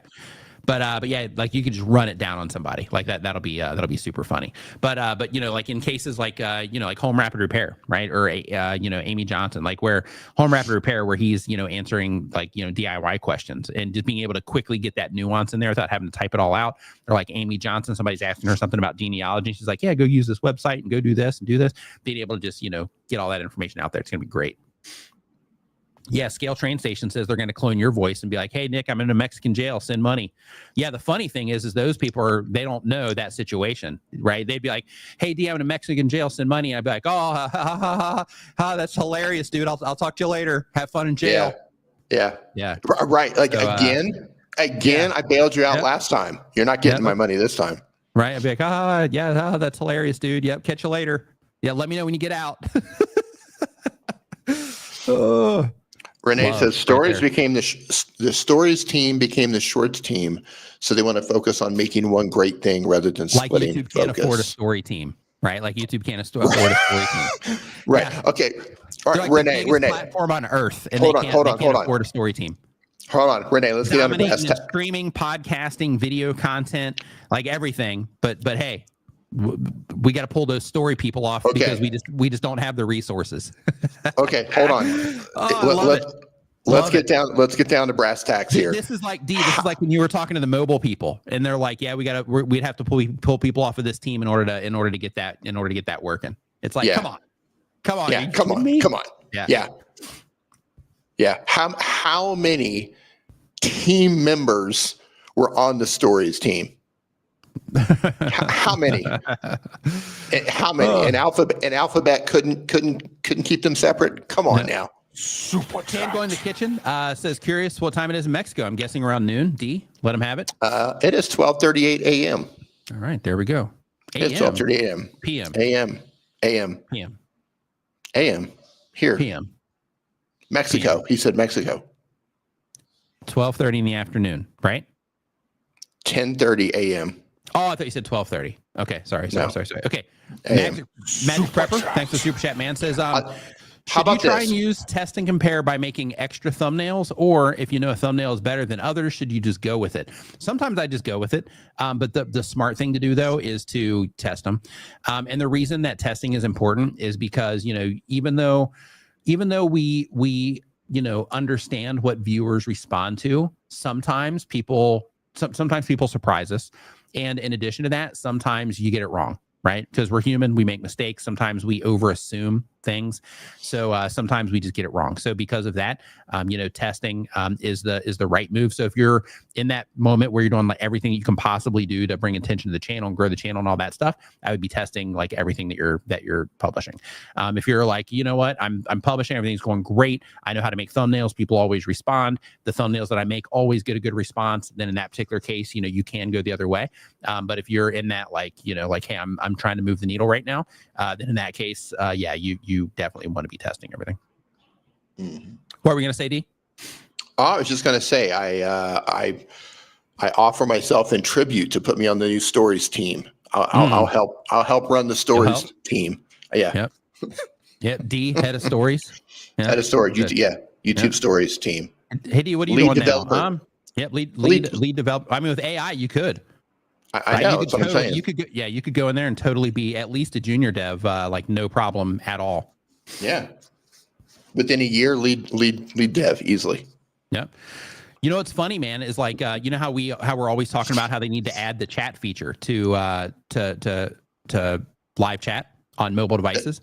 Oh, the mention. Yeah. Yeah, so it's funny because even with that, like I'm in like Chat GPT, right? And I'm like, okay, what can I build to make this possible? And they're like, well, iOS doesn't let you, be able to do anything in the app. And I'm like, okay, well, I got this custom keyboard app. Can I use that? And then Chat GPT is like, no, you can't use that either because it's not allowed to actually scan it. And I'm like, okay, how could we do this in Chat GPT? And of course, I won't do this because it's a violation of the terms of service. But even Chat GPT knows a way that I can build it, and I don't even know how to do this stuff. So Chat GPT is like, just go to YouTube, or Chat GPT said that I can scrape YouTube live chat and then pull that into an app and then be interacting there with my keyboard and then be able to deploy it that way. So basically I could go in through the backside, scrape it, and then pull it through and do it there. Technically, I might be able to do it through the API, but that would get expensive really fast, or I would just run out quickly. But basically they're saying that I could go in and do it, through the back way. And I'm thinking to myself, like, okay, if that can figure it out, and then it explained to me how I could deploy it, and I'm 100% confident that I could do it, like they should definitely have somebody on that. But they probably put that person on another team though. Yeah, I agree with Beanie. So if AI knows how to do that, then AI also knows how to do it where you don't get caught. Right. Yeah, that's true. Okay. Well, right. Well, yeah, that's true. That's true. Yeah. Right. Like, okay, true. that's a great idea, GPT. Now, how can I do it without getting caught and without breaking any rules? Right. Right. So here's what you do. Yeah. Come here. Listen up. Yeah. Come on. Get a little closer. Get a little closer. Come here. I got a little something. To tell you. I can't let anybody hear this. So yeah. GPT's right. like, hey, looking for looking Renee. around. Turn off the video mode. Turn off the video mode. Yeah. Right. Making sure Renee or Todd isn't creeping somewhere in the background. So good. Disabling Renee and Todd mode in GPT. Little toggle. So Rip Zone football cards. They upload one time per week or more. The type of channel is they open football cards. The question is, how many different email addresses do I need? I have one for my main YouTube channel, then one public facing email on my page. Then if I start a fourth wall page, a Facebook account, and a TikTok, would you have a different email for each website? So I recommend that you have a public facing email, that you have a regular email, that you have like accounts and stuff like that in, so that you don't have to worry about giving that out anywhere. And then I recommend that you have like an insider type of email. I call that my VIP email list. And then have something where you are in direct contact with brands. Now, sometimes people will overlap the two. I will oftentimes overlap the VIP and the brand stuff. But the best approach is to have it separated to where you have different emails for very specific things. And that helps you to keep things organized. And it also helps in the future. So the reason it helps in the future is because if you hire somebody to help you, then you can give them access to these very specific emails to do very specific things instead of giving them access that might have like private information in it or, something like that. So if you hire an assistant of some kind, then, or somebody that's helping you, or even a company or an agent of some kind that's helping you with brand deals, then in that particular case, you can give them access to that email if you wanted to, and then they could go in there and, or you could give them, like receive access to that email, and then they could go in there and they could, import those emails into whatever account they have, and then they can answer those emails on your behalf, things like that, but you don't have any like real personal information in there. So spreading them out that way is definitely a good approach. Yeah, just another little pro tip on this. When you're setting up multiple email addresses, you can delegate inside, like especially if you're using Gmail, you can delegate those email addresses so other email accounts can access that email account. And that's really come in handy to me sometimes when Google just gets really weird. It's like, oh, we don't recognize your device, and oh, your password isn't working all of a sudden.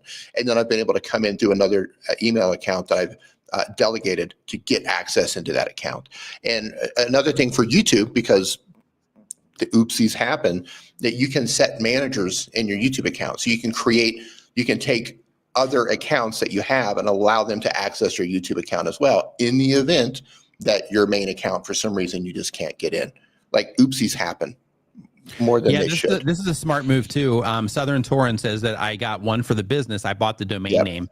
Yeah, that's good too, because you can also set up different mails within that. So you can set up like your personal one where it's your name at, whatever the domain is. You can set it up to where it's like, partners. You can set it up to where, it's like hey for like, hey at domain name for that could be your public facing email, like that kind of stuff. And the cool thing about that is that, in the event that something happens and your Gmail accounts get nuked, then you have that domain and you can, point it anywhere you want and you can still maintain that email address. So that's the best move. Yeah. It looks good too. Yeah, it does. Looks professional. Whatever at yourwhatever.com. Yeah. Eric Waite Whiskey Studies. What's going on, dude? Says they do whiskey studies. The question is, AI image generators have created a new era of possibilities, especially for thumbnails. Do you recommend making new thumbnails with AI for older videos that don't get much traffic anymore? It depends. Like if you think that you can make like a nice realistic, looking AI thumbnail image and it's appropriate for one of the older videos, then yeah. But if it's going to look like a hokey AI image, then in that case, I would try to avoid it. Like there's a really fine line between like, hey, this is really cool. Somebody used this AI in a good way and it like looks like, almost real or looks real, compared to like, oh yeah, this is totally hokey and completely an obvious AI thumbnail, right? So I would go with go that route if you can get the versions that don't look, AI tacky, like so to speak. Next up, we got Rosalina RV Finazes Personales. But a little tip. You should have said this one, huh? A little tip when you're making images, especially for thumbnails, if you want something to have a more realistic look in your prompt, you can add something like photorealistic. Like if you add photorealistic to your prompt, it's not that it's going to always look photorealistic, but I've found that it can make things look closer to realistic. And sometimes it can look very realistic. So just play with your prompts if it's looking too fake a little bit or too hokey. Next up, we've got the Rosalina one that I mentioned before. The goal is to teach others. The question is, how do we get sponsors? How do we reach them, or do they find you? If so, do we need to add an email? What type of contact info is good to add and where? How do we know if they are legit? So when it comes to sponsorships or just doing any type of outreach or creating something that's public facing, having separate emails for that is definitely advantageous. And the reason for that is because it keeps everything organized in one place. If you have everything going into one email, then in that case, you might miss opportunities to where they might come in, but because you have so much emails hitting that particular email account, then you just it passes right by, those types of things. In addition to that, it's also easier to look through the spam or junk mail folders of one email that's dedicated to a specific thing than it is to look into a general one that's just getting pummeled with a bunch of stuff. So having separate emails for different things is definitely advantageous. And when it comes to knowing if they're legit, this is where, like, if you want to know if a brand's legit, hopping onto LinkedIn and looking to see the company there, look to see the person that's reaching out to you to make sure they even work there, Googling the company, Googling the person, going and looking at their Trustpilot reviews to make sure that, they're a legitimate company. They have some reviews over there that people are, interacting with their stuff. But just, trying to do as much research as you possibly can on the company and the person that works there, just to make sure everything's in alignment. If you're questioning it, then reaching out to one of their employees on LinkedIn, just be like, hey, this person's reaching out. There's a lot of, hacking and scamming and things like that going on YouTube right now. So I just wanted to reach out just to verify that this person, is legitimately reaching out to content creators so I can, reply to that email. Keep in mind, nobody's going to give you like a, yes, they work here, no, they don't, that kind of stuff. But if you can publicly see it on LinkedIn, you can even share their profile there. But if they're already connected to the company, all that stuff, then, you're probably not going to have anything to worry about. But be diligent when it comes to this, because creators are having all kinds of problems right now. And they have been for a while when it comes to getting hacked, and hackers are getting more and more clever, and them disguising themselves as sponsors and reaching out to content creators with the idea that the content creator can benefit financially from that email. It inspires content creators to, or encourages content creators to open up those emails and to open up documents and things like that, because they're like, well, I'm going to get this money. And that's where, you kind of lose control of your channel and things can go south. So you got to be really, really careful. Some of them are even going as far as going through the negotiation phase, negotiating what the contract is going to be, and then sending you a PDF document for you to sign as a creator. And then as soon as you download that document, they put something inside of it. And then they can end up getting access to your channel or various accounts. So if I were to work with an unknown company at this point, and I couldn't, I haven't heard of this company, they're reaching out, but I like the product, maybe it's legit or whatever, I probably wouldn't click on anything or download anything contract wise, unless it came through a service like DocuSign. But if they were just sent me just here's a PDF file, download it and put it in, I don't think I would. The only exception to that is if it's a brand I've already worked with, or I was able to confirm that I'm actually speaking to somebody at the brand. Maybe I ended up reaching out to them on another social media platform and say, hey, am I talking to you? I'm just making sure. Something like that, then I would. And extensions. You got to be careful with extensions. You also want to be careful with VPN sponsorships. There are legit VPN companies out there, but there are some bogus ones out there that want you to install their VPN, install our service, install this software, and they'll get you. They'll take over your account, and then your account's going to end up being some Elon Musk live stream Bitcoin scam. I think that's what most of them end up turning into. I've been hacked, and it's always some crypto scam. Did we lose Nick? Yeah, it's a shame that we have to be so careful as creators, especially when you're new. If you're new, like that first reach out where somebody's like, hey, let's work together. We think we'd be a good fit. We like your content. It's super exciting when you're brand new and that first company reaches out. Maybe they want to send you something. Maybe they want to do some sort of a deal with you. And don't let that excitement get in the way of you being careful. And when it comes to downloading things or installing things, you still need to be extra careful. Next up, we've got Worldwide Folklore Tales. They've been making videos they upload one time per week or more. The question is, do you think creators should also claim their domain name for their YouTube channel and then have a dedicated web address to draw further attention, but also for further development such as merch and background info, as well as extra content? Yes. I believe that if you have either your personal name or a brand account, anything like that you can get the domain name, do it. And the reason for that is because if you don't, then you are opening up the opportunity for somebody else to take it and claim, that, hey, this is mine now. And since it's mine now, then one, I'm going to extort you for the price once you do want it. Or two, they use it in a way that negatively reflects on your brand. So absolutely, you want to get the domain name for your account. So if your username is Beanie Draws, then I would get beaniedraws.com if you can. And the whole idea there is, one, you can get the email that comes with it. Two, you can have the website in the event that you need it. Three, if you do end up, connecting the website and everything, it's, it makes everything look super legit and professional, because then, if you have a channel called Beanie Draws, and they're watching the Beanie Draws channel, and you're like, hey, go to beaniedraws.com to download all of my art packs or whatever, or my coloring book templates, or whatever the thing is, then in that case there's just that instant connection, and then they're also going to remember it easily. So having those types of things is definitely advantageous. And another thing that I recommend is that when it comes to other social media platforms, so even if you don't plan on posting to them right now, if a new platform pops up, something like that, try to get your handle anywhere that you can get it, for the sake of making sure that you are, kind of taking that ownership of those things, so that other people can't get them from you. Yeah, and I don't know where you're getting your domains. There's lots of options out there, and I'm sure they all have similar services, but Namecheap is one that I use a lot, and they have an email service built Sweet. into it. Coming for your Namecheap account. Coming from my Namecheap account. Yeah. So yeah, I mean, you've got DirectNick and Namecheap, and you've got a bunch of them, and I think they all have similar services, but you can pay an extra fee, and the email goes into their server, and you can also pull it into your Gmail account too. So it can go into their server. At the same time, you can pull it into your Gmail account and set it up to where when you reply from a Gmail account, it looks like you're replying from your actual domain. So there's some really clever things that you can do with email setup. Yep. Yeah, and other things too, like if you get the domain name, right?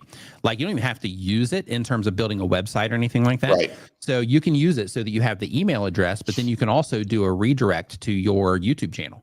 So then if somebody goes to, and I'm just going to use Beanie Draws again for this one, if somebody goes to beaniedraws.com, then, and I'm actually Beanie, I'm going to go see where your website goes to. But if somebody goes to beaniedraws.com, Yeah, I own that. I took that. Then I caught him slipping.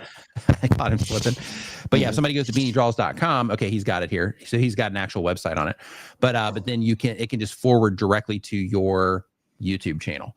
Like for example, I'm pretty sure, and I'm just checking here right now. Yeah, if you go to dniman.com, then it directs to my YouTube channel. So in that particular case, no. No, I did that. Yeah, I set that up right. Though. Yeah, I know, right? No, but if you go to dniman.com, then it just redirects to D's YouTube channel. So you can use it that way too. So then, in your videos or whatever, you can tell people just to go there. And when you are doing that, you can just go ahead and set it up that way. So then when you're telling people about your YouTube channel, you can either say, go on YouTube, go to YouTube search for my name there. My name is this, and then they can go find you that way. And hopefully your, name pops up somewhere easier there, or some of your videos do. Or you can say, go to beaniedraws.com or whatever your channel name is.com, and then it'll just send you right to my YouTube channel, right? It makes everything so much easier. So because of that, definitely get a domain if you have the opportunity to, or if you just haven't yet. I can't recommend that enough, especially like if you're somebody that's like, oh, I'm just kind of doing this for fun, I probably won't be doing it for a long time, or I'm not trying to take it like too seriously. In that case, that recommendation isn't for you. But if you're somebody that's like, yeah, I'm actually going to be, riding on this for a while, I'm going to try to take this seriously, or I am taking it seriously, I'm going to try to build something here, then definitely make sure that you do secure your domain name. In some cases, getting variations of it can also be helpful as well for using it for different things. So yeah, definitely get your domain name if you can. A little bit further on that, you can get your domain name, and instead of just redirecting it to YouTube, you could also redirect it to a links page. TubeSpanner's got one of those, don't they? Yeah, they do. So TubeSpanner has one, and if you go to, so you can have all of your links. So here's YouTube, here's Facebook, here's Instagram, here's my email, whatever you're going to build out. I don't know how robust TubeSpanner's is. You want to show it? Give me 1 second here. I haven't looked at it in a while. Yeah, so I removed the background image from it, but basically with this, all it is you just bare bones. Yeah, there you go. Yeah, just bare bones, and you can see my profile picture is loading up there too. But basically, yeah, so it's just like a link list. So then here with this, and I choose to have the logo on here. You can actually turn that off if you want. But basically, it just cleanly organizes all of your links to stuff, so that you can just send people to that one link, and then they can get whatever it is that they need, connect to your other social media accounts or anything like that. Another thing with this particular one that's cool is that in addition to the buttons that you can add, is that you get cool tools like this doodler that I'm writing on, and a bunch of other helpful tools as a content creator. But when it comes to this, you can also add images to this. You can embed videos into this, but it's really full functional in terms of all the different things that you can do here. But this is one of their free tools. So like everybody here can get one of these for free. So you can find that at tubespanner.com. Good way to plug that in there, D. Love it. Yeah, well, yeah, it was just an example. Linktree would be another one, right? Yeah, So you can get your domain, and you can redirect it to one of those types of services. So when somebody types in your name, it goes to that, so they get all of your links. Yep. Yeah, it just makes it easy. That also keeps your YouTube channel clean. Instead of having a bunch of links on your YouTube channel, then you can just have the one that goes to that. Also, like with your domain name, like Dee was talking about, if you redirect it to something like that, then in that particular case, that essentially becomes your website, right? Yeah. So, you can have like stuff that people can download there if need be, like, whatever it is. So yeah, definitely consider getting a domain name and check out TubeSpanner. There you go. Uh-huh. So on that note, I do want to remind everybody here that if you are a new content creator and you're getting started, or if you've been a content creator for a while, being a content creator can be hard. It can be challenging. There's a lot of things that you need to learn along the way. And it's important to remember that it comes with a learning curve, just like anything else that you're going to do. So because of that, regardless of where you're at, we all have to embrace the learning curve, continue to develop your skills, continue to work on just how to serve your audience in the best way that you possibly can, so that you can, continue on through the learning curve, because it is tough. So because of that, just focus on taking that next step that's in front of you. Have a plan and a goal that you're, after, but just focus on taking that next step that's in front of you. Learn everything that you can about the skill set side of being a content creator, editing your videos, storytelling, serving your audience, making thumbnails, writing titles, those sorts of things. And what I encourage you to do right now is to think about where you might be deficient in terms of like, okay, these are the things that I suck at right now, and actively get to work this week on trying to improve at least one of those things, so that if you continue to do that over time, then that's how you will end up getting better. And through developing those skill sets, you'll end up getting better results with what it is that you're doing, because the more that you learn about the skill set, you're going to see things differently, right? So because of that, make sure that you do spend most of your time on trying to understand the audience, developing the skill set, and then of course, making the content to serve the people that are watching your videos. So Dee, thanks for coming on, man, from Mexico. Awesome talking to you. Thank you. Virtual fist bump here, for you. And everybody have an amazing rest of your weekend.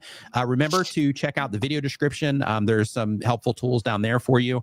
In addition to that, Daryl Eves is going to be going live. Actually, he's live right now, where on this particular live stream, he's talking about a YouTuber that made $1 million in just 1 year on YouTube. So this is definitely one that you want to check out. So as soon as I hit the end button on this stream, I'm going to play a quick subscribe video, and then it's going to default you right into Daryl's stream. So if you want to learn how this particular content creator made $1 million in a year, then make sure you check out Daryl's stream. So thanks so much for watching. I'll see you next Saturday at 9 a.m. Eastern. Have a great rest of your week, and we'll see you next time.